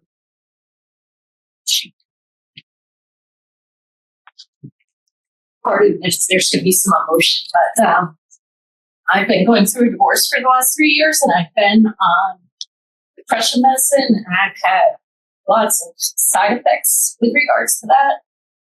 In fact, the first violation, I don't even remember ever receiving any documentation saying that I did receive it. All I can think of with regards to that is I was changing my address from my home to the UPS mailbox, and maybe it got lost. I have no idea. Not that that matters with regards to me missing the December due date. I've been an elected official for 8 years and had filed every single one up until the one mid last year and the one that we're talking about right now. And usually I rely on Connie Byers' emails, and I was traveling and there was a lot going on. I did submit my primary care physician's letter saying that the side effects that I have had aren't surprising that this would have happened, as well as my counselor of 15 years. isn't surprised that this had happened. I did, throughout the 3 years, try to put in enough reminders or things into my daily life so that I could not miss things. And to tell you the truth, I've not missed things, so it was, all I can think of is was just too much at the time that I just it didn't come up for me to do the report on time.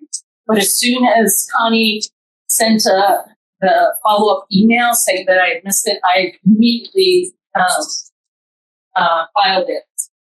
Yeah, so it is my fault. I wouldn't want to. I have no money in my election bank account. In fact, I have to owe myself like over $1,000, but that's okay. I'd prefer not to have to pay the $100 or the $1,000. I'm living on debt right now because of my divorce. So anything you can do for relief would be greatly appreciated. Thank you. Thank you very much. Ms. Fire? Yes, sir. So Sarah was first late with the late filing July 15th of 2024. Sarah did file that, pay that $100 fine to the treasurer of Montgomery County in a timely manner. The last report where she was fined $1,000, the reporting deadline was December the 4th. And I always send each candidate, and you would see on Carl Polly's comments where I send each candidate the same email as a group. So the email reminders go out multiple times to all of the candidates in Montgomery County of each deadline. I am personally aware of Sarah Bond's divorce proceedings. I know she was also censured by our local board of supervisors.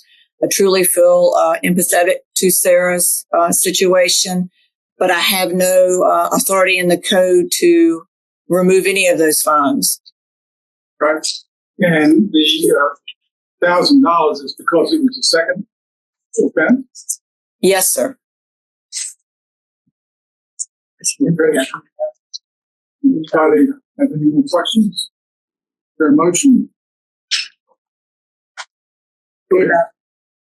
Mr. Chairman, pursuant to Section 24.2-953.6 of the Code of Virginia, because a petitioner has demonstrated good cause to justify relief of the assessed campaign finance penalties, I move that the State Board of Elections grant relief as requested by the petitioner, removing the $1,000 penalty. Is there a second? Second. Second. There is discussion. Oh. Chairman O'Bannon. Aye. Vice Chair Dance. Aye. Member Stone. Aye. Hudson. Chair Cox. Nance, did you come all the way from New York? Yes. Well, it allowed me to visit friends in Blacksburg, but. Thank you.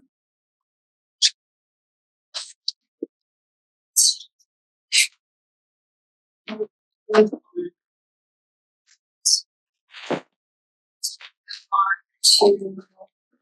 writing from Franklin County.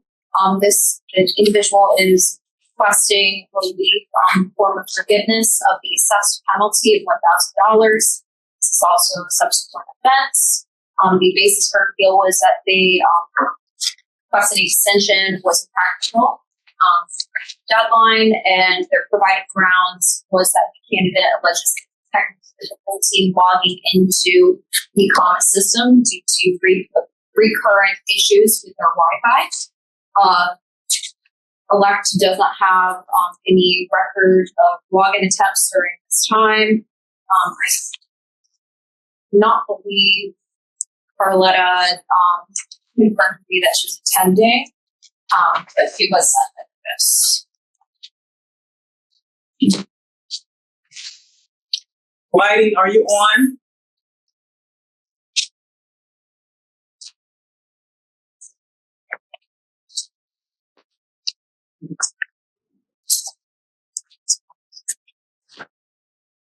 She has done a written response. Yes. So within her, That's in our packets. We reviewed that. yes, within her petition, she stated that the Wi-Fi signal from her location is not Certainly. really great. Yes. That she has difficulty. Yeah, Ms. Chitwood, the general registrar, Bill. We do have in our packets a written statement. Yes, we do. Acknowledging that the report was delivered the day after the deadline. Yes. Within there, we do have. So if it was not submitted, we would conclude that it was not. So it was indeed filed. So we have a written response from this, from Franklin County. Yes. All right. Mr. Chairman. Yes. So as I read through her statement, she says, I'm struggling to pay the $1,000 penalty that was previously assessed to me. So is this her third or her second? So within the brief, I included any prior offenses. So the prior offenses would so we have July 15th, 2025, and then September 15th, 2025. The report that she's appealing was from the January 15th report of this year. This is not her first. No, this is her third offense. Yeah. So, hearing discussion, partial.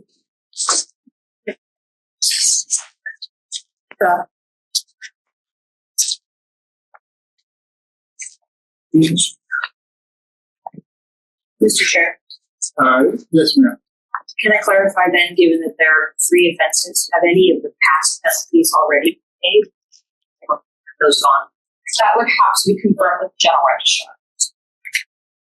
Is that, while we're looking here, does that happen to be covered in the statement because of the general registrar? It would. I sent her an email requesting any additional documentation. So, is the registrar? No. Okay.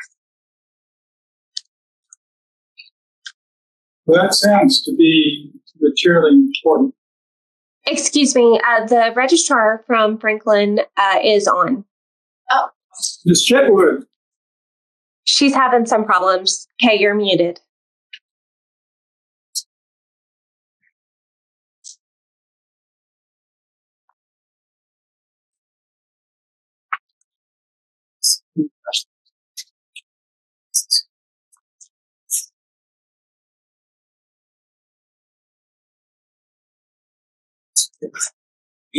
So, Lindsay Williams in the Bradford PR office, but not the registrar.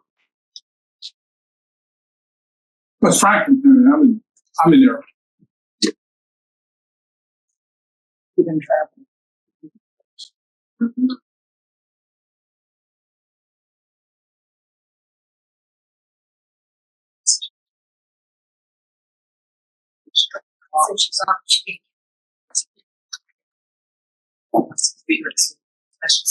Do you know what name she's under? Is she under?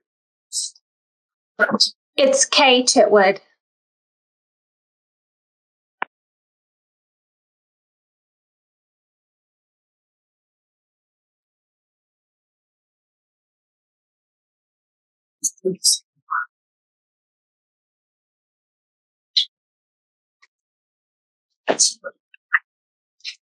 Yeah, that's her. She's a. She's killing somebody. Yeah, she's getting someone down. Yeah,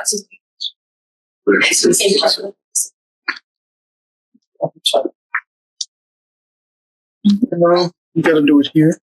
Hey, can you guys hear us? Yeah, Sorry. Ms. Chitwood, welcome. Thank you all for being patient. We have your letter, but Dr. Hudson of the State Board had a specific question. Okay. Ms. Chitwood, I was wondering, because our documentation says that there have been 3 late reports, 2 from last fall and then the most recent one in January. Do we know whether any of those prior fines for the late reports were paid to your office? First of all, I will say that Miss Whiting was having some health issues. She was past due on 2 previous, and with her coming by my office, we discussed her late filings, and she's on for 2 of those from July 15th and 9/15. She's repaying us in payments for those. This last one is the one that she's asking for relief from. And she said each time that it was due to her being in a rural area and not being able to get through on Wi-Fi to get into Comet. Thank you, ma'am. That's helpful.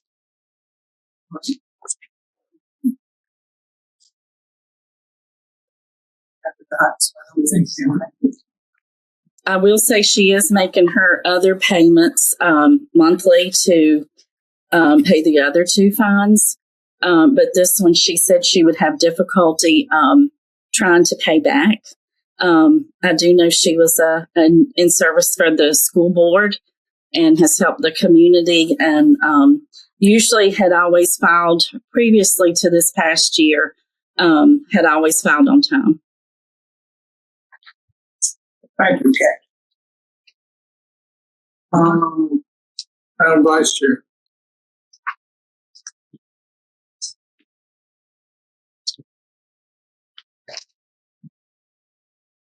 I'm looking at. You can have a comment. You don't have to make a motion. Mr. Chair, I'm thinking.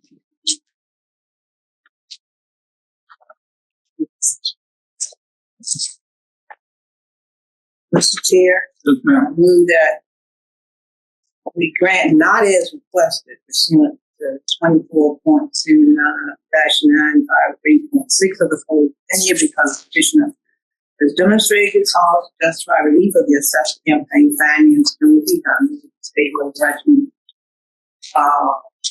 grant difference. That is $500, $250. Is there a second? Second. All right. Any discussion? Call the roll. Chairman O'Bannon. Aye. Vice Chair Dance. Aye. Dr. Sheldon. Aye. Hudson. Brianna. Thank you very much. Thank you all. Have a nice evening. So we'll move on to Jared Ford. I noticed Ms. Whiting's form said she's a former school board member, so she's no longer serving in that capacity. I'm unsure. I only asked. No, she's no longer conserving in that capacity. I wonder if given the challenges that she's going, if there's any assistance we could offer her in closing the committee, because otherwise she has to continue filing these reports. And it sounds like if her public service is done, it might be appreciated if she could move on from this requirement in her life. I have had that conversation with Miss Whiting. Wonderful. If there's anything that we can do to assist with that, it should be. Thank you. Great.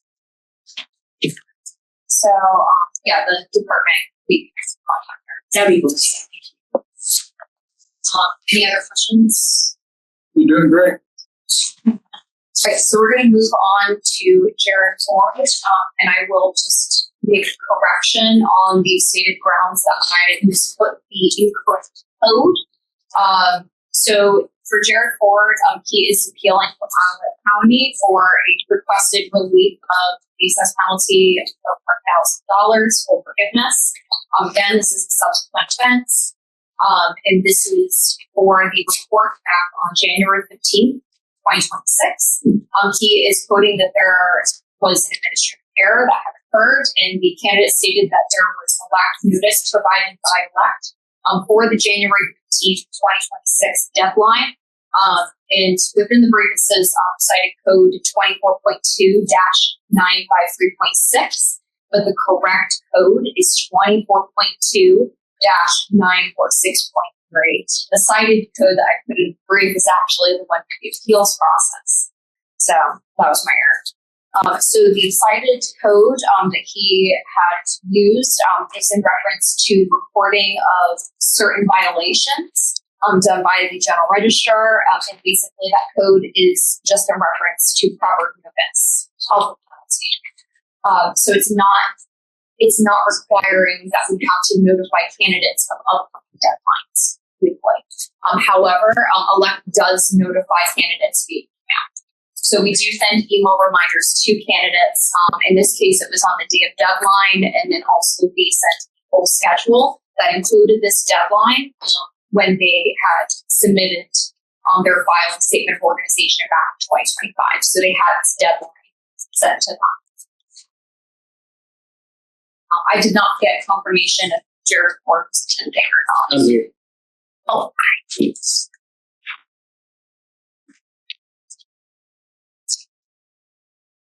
Thank you for hearing me out on this. I do apologize for the late submission of that finance report. I was under the understanding that I would get a notification before a certain amount of days before the actual report was due. Typically, that's how it's done. That particular day, I actually had a school board meeting, so it was in my first one. So it was a very eventful day, and I missed that deadline. It is a subsequent violation. The first one was my first actual report, which I submitted maybe a day later, if I'm not mistaken, back in September. And I paid the fine for that one. But this one is just a little bit out of my range to be able to take that back. I've asked that you guys dismiss the claim or appeal or approve my appeal. Financial consideration. So thank you very much for coming and for being so patient. Yes, sir.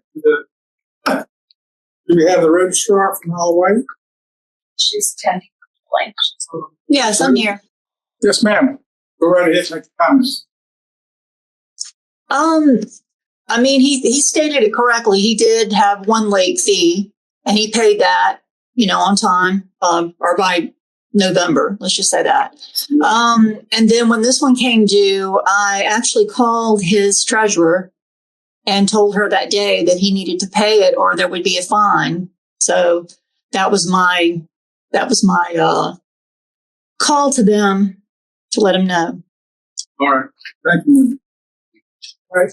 The discussion, is there a motion?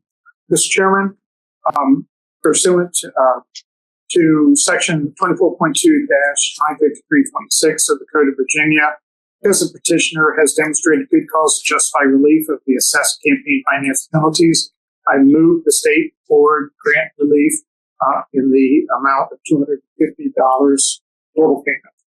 That's it. So that's grant not as requested, not as total, but with the value $250 rather than that. And that's been seconded. I second. These discussions, please call the roll. Chairman Van. Aye. Vice Chair Dance. Aye. Dr. Shelley. Aye. Dr. Hudson. Aye. Secretary Elvis Long. Worth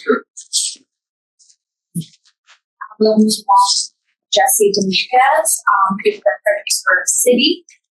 He is seeking forgiveness of a $1,000 penalty for such offense on the basis the report that was appealed was from December 4th, 2025. The basis for appeal was that he was unable to request an extension by the deadline or file the report. His grounds provided was that he stated that his treasurer was out of town. Elect does note that the candidate is still responsible for filing their report if the treasurer is unable to pass. All right, thank you. We have Mr. Dominguez. Yes, hello. Yes, sir. Welcome. Make your comments, please. Yes, sir. Well, I'm Jesus Dominguez. I'm the treasurer. I'm the father of the candidate, Jesse Dominguez, who's sitting beside me here. Hello. I understand that it's the candidate's responsibility to file, but what we've done in the past is coordinate his bank transactions, which I didn't get involved in. I just enter the transactions as he told me. And that's what we would do when we would file these reports. I was out of town at the time. When I came back that Saturday, I think it was due that. I think it was due Thursday by midnight. When I came back that Saturday from being out of town, we filed it within 35 hours of it being due. I will say that he's a first time running 26-year-old. I would hate for this process to discourage him from running for office again. He loves the city, wants to continue to support the residents of this city in a public capacity. And I would hope that you take that into account for this review. This was mostly self-funded. I don't even think we spent $2,000 on the campaign, and there's less than $100 in his campaign, and he's still, so he would essentially be out of money. He hasn't paid himself back for what he's loaned the campaign. So I request that you take that into consideration. Thank you. Okay. So you are the treasurer for this campaign? I am the treasurer. I acted as treasurer. Yes. These laws do apply to everybody. So is Ms. Atkinson available? I didn't see you online. Ms. Atkinson, are you online?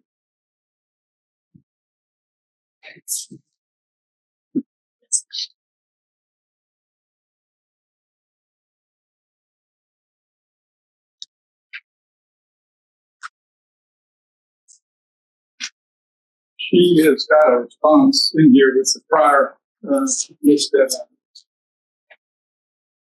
in our paperwork.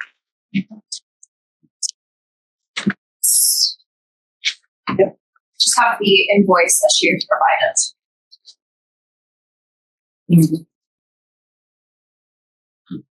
Yeah. All right. We've heard the complaint and the response. The motion. Mr. Chair, I move that the grant not be approved, the grant not as requested, pursuant to 24.2-953.6 of the Code of Virginia, because the petitioner has demonstrated good cause to justify relief of the assessed campaign finance penalties. I move that the State Board of Elections grant a different relief, and that be $250. But the penalty would be $250, not $1,000. Yes. Second. That's been properly seconded. Any discussion? Call the roll. Mr. Bennett. Aye. Vice Chair Dance. Aye. Russell Stelling. Aye. Dr. Hudson. Aye. Secretary Allison. You got significant partial relief. Thank you. Thank you so much. We appreciate it. Thank you for your time. Thank you. Okay, we'll move on. So this is also for for Deborah Perguso. She is the treasurer for the Friends of T-Bird for CA.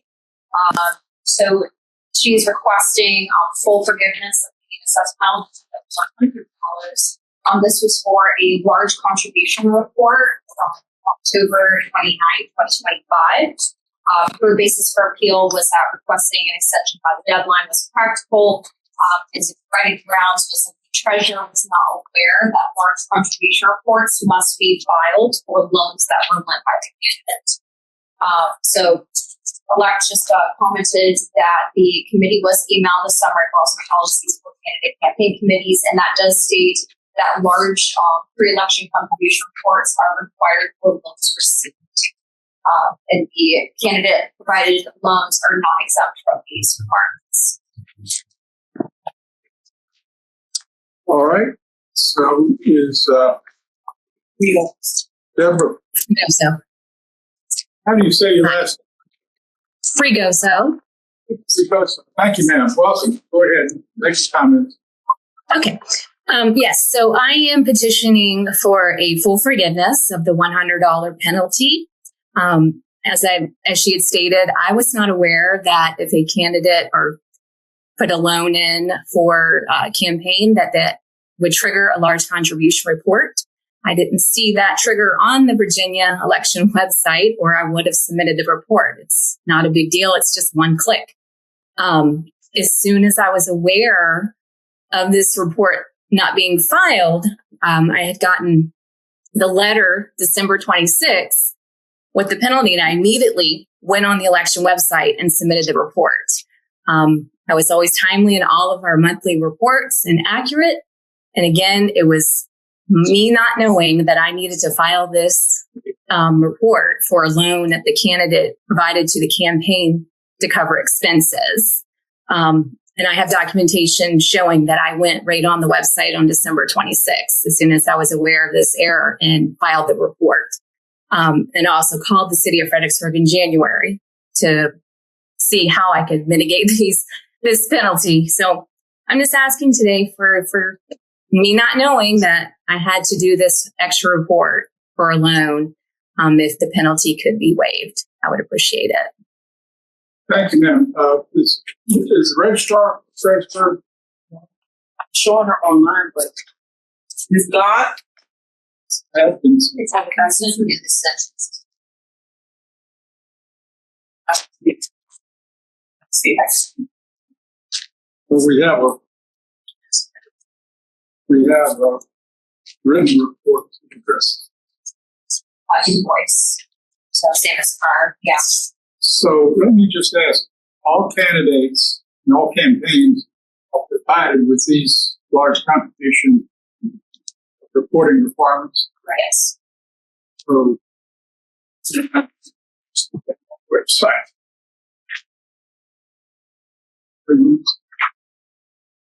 No, I mean, we just have so we did send them the summer policy policies that just state that it doesn't control loans.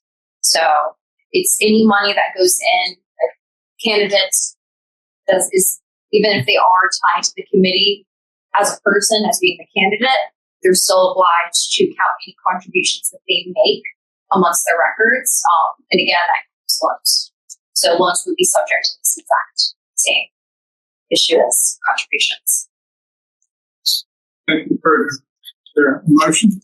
Mr. Chair, I move that we have a grant not as requested pursuant to 24.2-953.6 of the Code of Virginia because the petitioner has demonstrated good cause to justify relief of the assessed campaign finance penalties. I move that the State Board of Election grant a different relief, and that is half of what was required, and that's $50. So the motion is to grant partial relief of the appeal with a $50 penalty. So it's before us, and has it been seconded?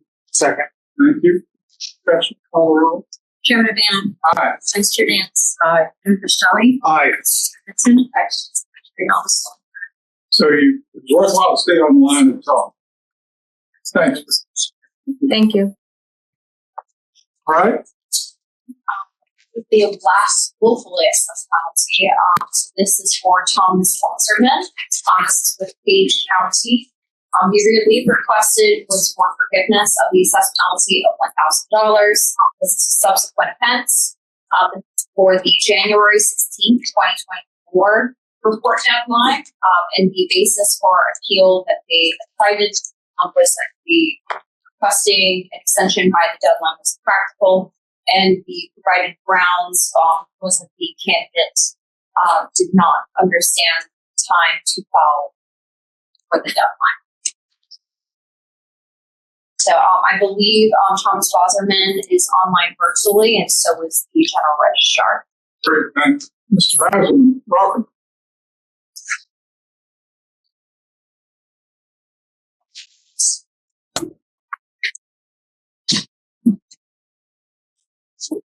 Mr. Wasserman, are you online?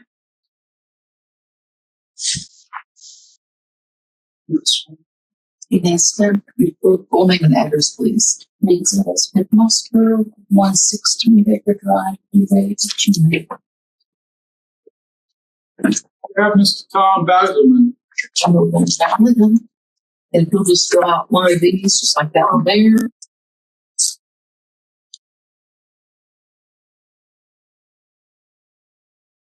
I'm not sure. He's provided a written comment, and that's in our papers. So, Ms. Gaunt, welcome. Ms. Gaunt, can you unmute yourself? It's on now. Hello. Hi. Welcome to Luray. That's right. Would you like to come Caverns? Yes, ma'am. Would you like to comment on this, Mr. Bowsman's appeal? The only thing to note is that his reports are pretty much always a day late. And we did have trouble reaching him because he didn't keep his address up to date. So, and he has paid in the past one $100 fine. So how many deadlines has he missed? A total of 3. Dating back to 23. Members of the board have any questions?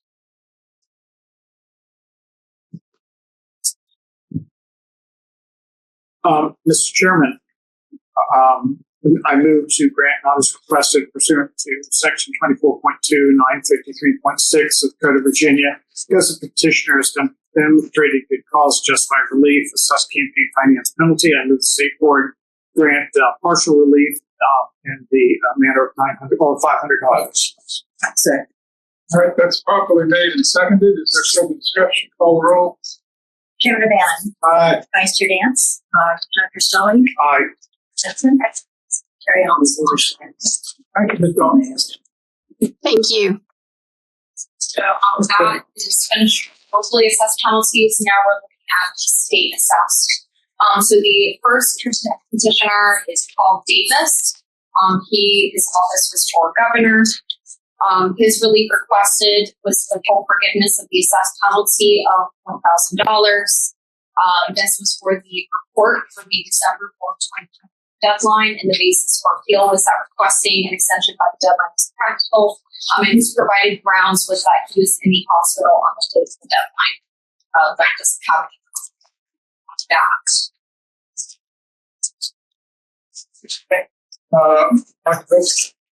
Can staff confirm from looking at the report here that the committee has a history of several late filing notices? Yes.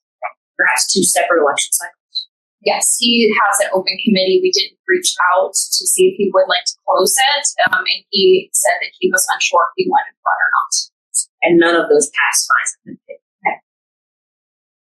So, no matter what penalty we assess, the odds that dollars come into the state's coffers will be low. Well, it depends on how much you grant relief, how much, and if you don't. Sure. I'm just noting that none of the past transactions seem to have or past penalties assessed.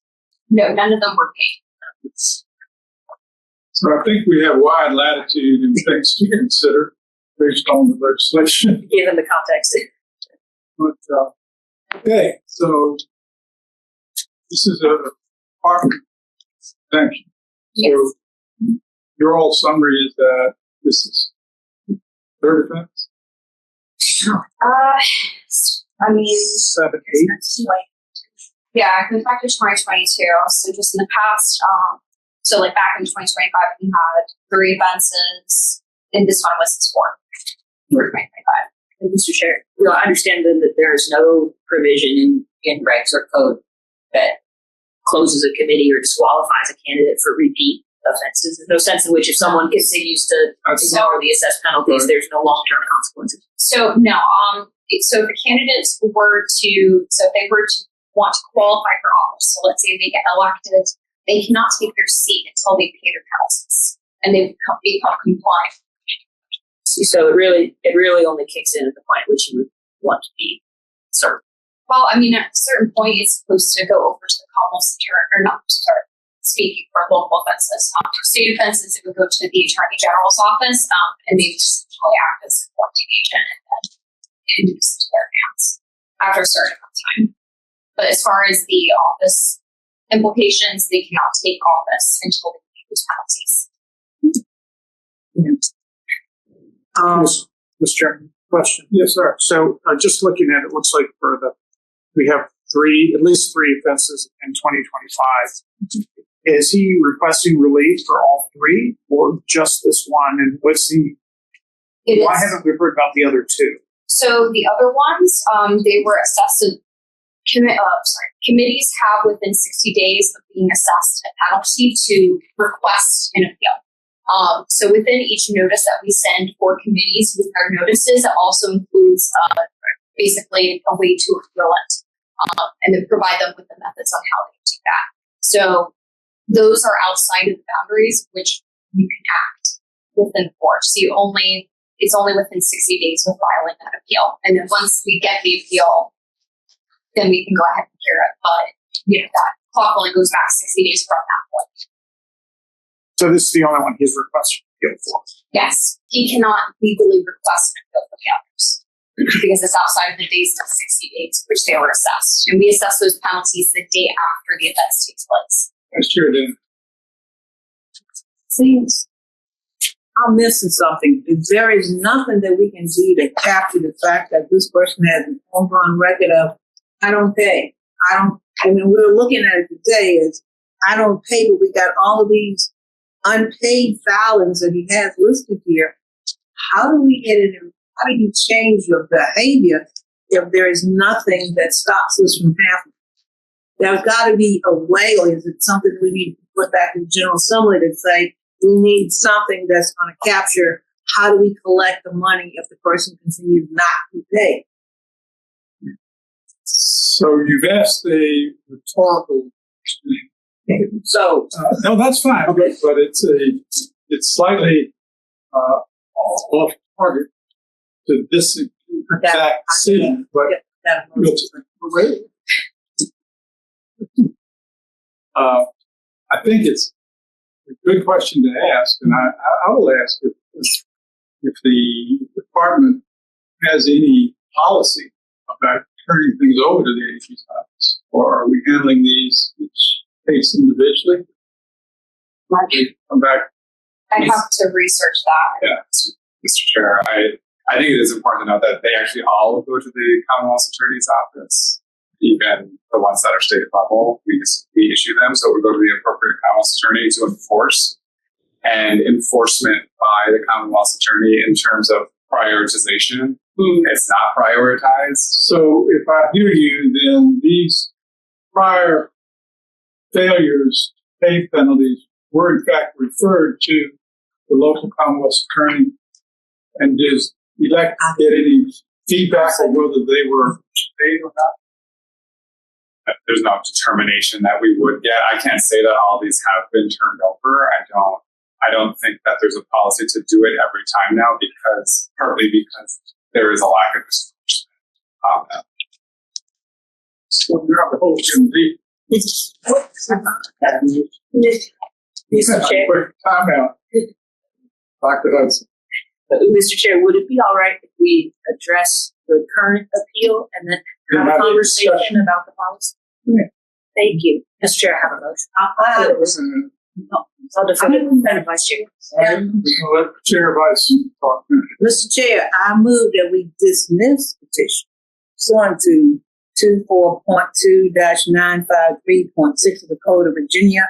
I'll move that the State Board of Elections dismiss the petitioner's appeal of the assessed campaign finance penalties for failure to show good cause. Properly seconded. Is a discussion? Call roll. Chairman Bannon. Aye. Vice Chair Dance. Aye. Senator Stelly. Aye. Hudson. Secretary Elvis Long. Thank you very much. Now, let's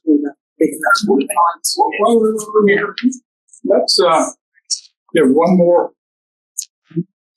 Is it the board's pleasure to have a brief discussion of the issue that just got raised before we do our last case? Or do you want to do the last case and then have a discussion? It might be relevant. Okay, let's have a little discussion. Okay. So the question I think before us is exactly how the department manages these fines. And I think some interesting concerns have been raised. Maybe the cleanest thing to do is give this back to Commissioner Koski and you all and get maybe a brief update at our next meeting. Yeah, we certainly do that. Yeah. Do that. satisfy you? Could I make two comments on Certainly. two ideas perhaps to consider in that? And I imagine these are things that would occur to you quickly as well. One is that I think Commissioner Koski's point is well taken, that our local prosecutors have a lot on their plate. And we could imagine that pursuing these civil violations is not going to rise to the top of their list quickly. And so I think the case of Mr. Davis could potentially motivate some kind of enforcement penalty that affects your capacity to renew a committee or file again for office that kicks in before someone is actually serving. Could explore what that could look like. And then I have a second thought, but it has to. Let us know when it comes back. All right, last thing. So the last one is Commissioner. I'm so sorry. My second question was just as a matter of custom and practice about the board and its relationship with the General Assembly. In my experience as a member, bills come from two places. They come from members and they come from agencies. Has the board ever initiated a legislative request? Or what is the relationship with the Attorney General's office, Governor's administration, and the board if we were, motivated to have an idea or a policy proposal that would solve a problem that arises at our desk? I mean, the board is its own entity unto itself. I do not have experience with legislative requests being generated from the board. I don't know if you've seen that, but I mean, we are. So I'll just say, a good question. To my knowledge, the board as a board has not been in that practice. Having said that, 24 is a bit of a mess with lots of Christmas trees hung on for a long time and has not really been reviewed by the Code Commission. I think if the board were to choose to do it, we could encourage the executive branch through Matthew, who has served on this board, to consider taking a look at the code for cleanup and for good recommendations. They don't have much else to do. But I think it's a good question, and I think we would benefit from. But to my knowledge, the straight answer to your question is the board as a board is not done that. Mr. Chair, if you would like us to prepare something like that for you for your consideration, like a letter or something, just let us know if we can do that. And I'll go for it. You got a lot of former legislators nodding their heads. Okay. Last petition. So it's Petitioner Linda Cook. She is with Prince William Local Action Committee of Educators. She is requesting in form of forgiveness of the assessed penalty of $1,000 for subsequent offense. One thing to note, since I have briefed, they have filed the report that, so I marked it as on file at the time, it has since been filed.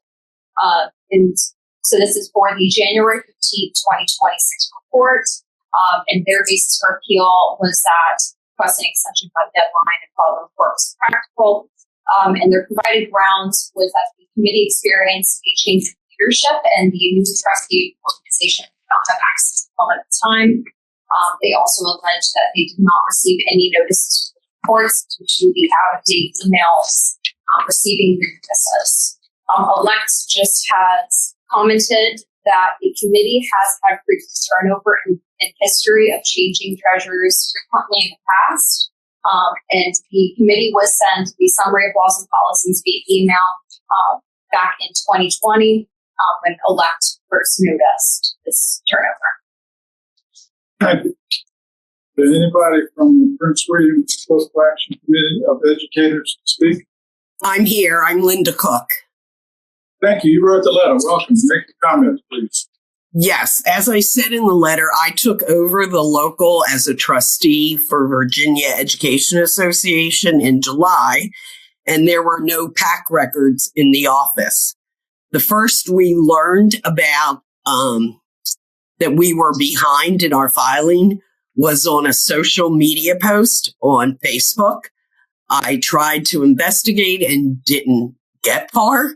Then there was another notice.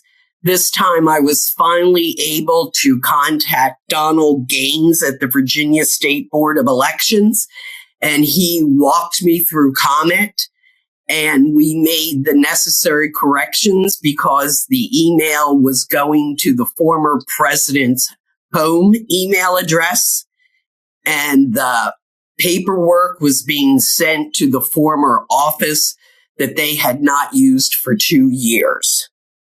So as soon as we made those changes, I filled out the paperwork to file the appeal.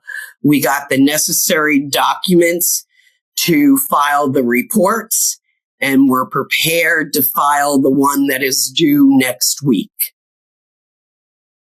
Great. Thank you very much. I appreciate it. Mr. Chairman. Yes. I have a question. I'm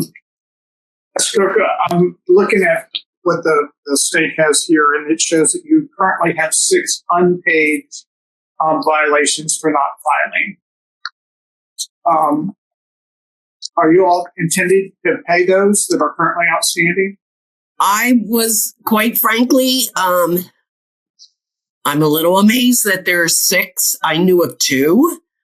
I don't have any records of anything, unfortunately. I did get the former treasurer to go to the bank and get me some bank statements and got some membership list from VEA, but I have no records of any fines except for the 2 I saw on Facebook posted by another group who were getting the fine notices. Thanks. Any members have any questions or motion? Mr. Chair, I move to dismiss the petition pursuant to 24.2-953.6 of the Code of Virginia. I move that the State Board of Elections dismiss the petition's appeal of the assessed campaign finance penalty, say to show good cause based on the history that's shown here. Thank you. Is there a second? Second. Discussion. Call the roll. Chair Van. Aye. Vice Chair Dance. Aye. Dr. Shelly. Aye. Dr. Hudson. Secretary Office Longford. Ms. Cook, I want to thank you for coming and speaking and for your work with tax. Thank you. Thank you. I appreciate the help of Mr. Gaines and for your listening to my appeal. We appreciate it as we try to right the ship. Thank you, ma'am. All right. Ms. Larson, thank you very much. Yes, can I ask a quick question? Yeah. Real quick, Mr. Chairman. We see the number of unpaid on here. Can you also get a total of what that adds up to? Do you all have that information? How much that's going to be? Well, so for political action committees, it's tracked a little differently than candidate committees on how it resets. So it's within 1 year. So each year it resets. So back in 2016, that one would have been 100. 2020 would have been 100. 2022 also 100. You don't have to do it now. Yeah. Just moving forward, if we could get sort of in that note what we're, Yeah, no, that's fine. You want the numbers added to the briefs for the state assess? I think that'd be right. Just absolutely. for information. This is a learning curve, and it's our second time, so we're a work in progress. And Mr. Chair, Mr. Gaines, would it be possible to share with Ms. Cook a similar statement of their outstanding fine? It sounds like she's trying to engage in good faith and cleaning up their books, but don't have the historical data. Yeah. Follow up with it this evening. Reset the clock. Yeah. All right. Anything else in open session before we turn to the brief close? I want to thank the public very much for coming and for your participation. None of these are easy. And, I think the input has been very appropriate. Thank you. Yes, ma'am. Pursuant to Virginia Code Section 2.2-3711A7, I move that the board go into closed session. In accordance with Section 2-3712F, Stephen Kosky, Commissioner of Elections, Ashley Cole, Deputy Commissioner of Elections, and Ajay Sani, Office of the Attorney General, will attend the closed session because their presence will reasonably aid the board in its consideration of the subject of the meeting. For a second? Second. Call the roll. Chairman Bannon. Aye. Lopez. Aye. Chairman Christophe. Aye. Simpson. Secretary Albasan. I just want to thank all the staff for your hard work. You guys got me. I think you got nothing else to do. It's impressive.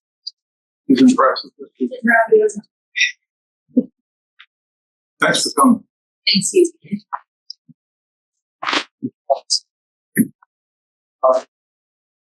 Good. All right. Mr. Chairman, I have a motion.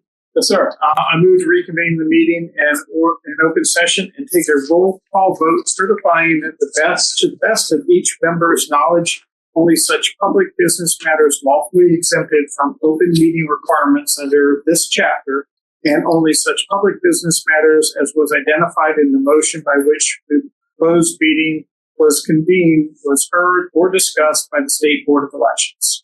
For a second. Second. Thank you. Bannon. Yes. So we're certifying that we didn't do anything that we weren't committed to do in closed session. Aye. Aye. Chairman Christophe. Aye. Ms. Long. Aye. Great. Any other business? Mr. Chair, I move for adjourn. Wow. Is there a second? Second. All in favor? Aye. Okay. Good job, sir. Thank you. Okay.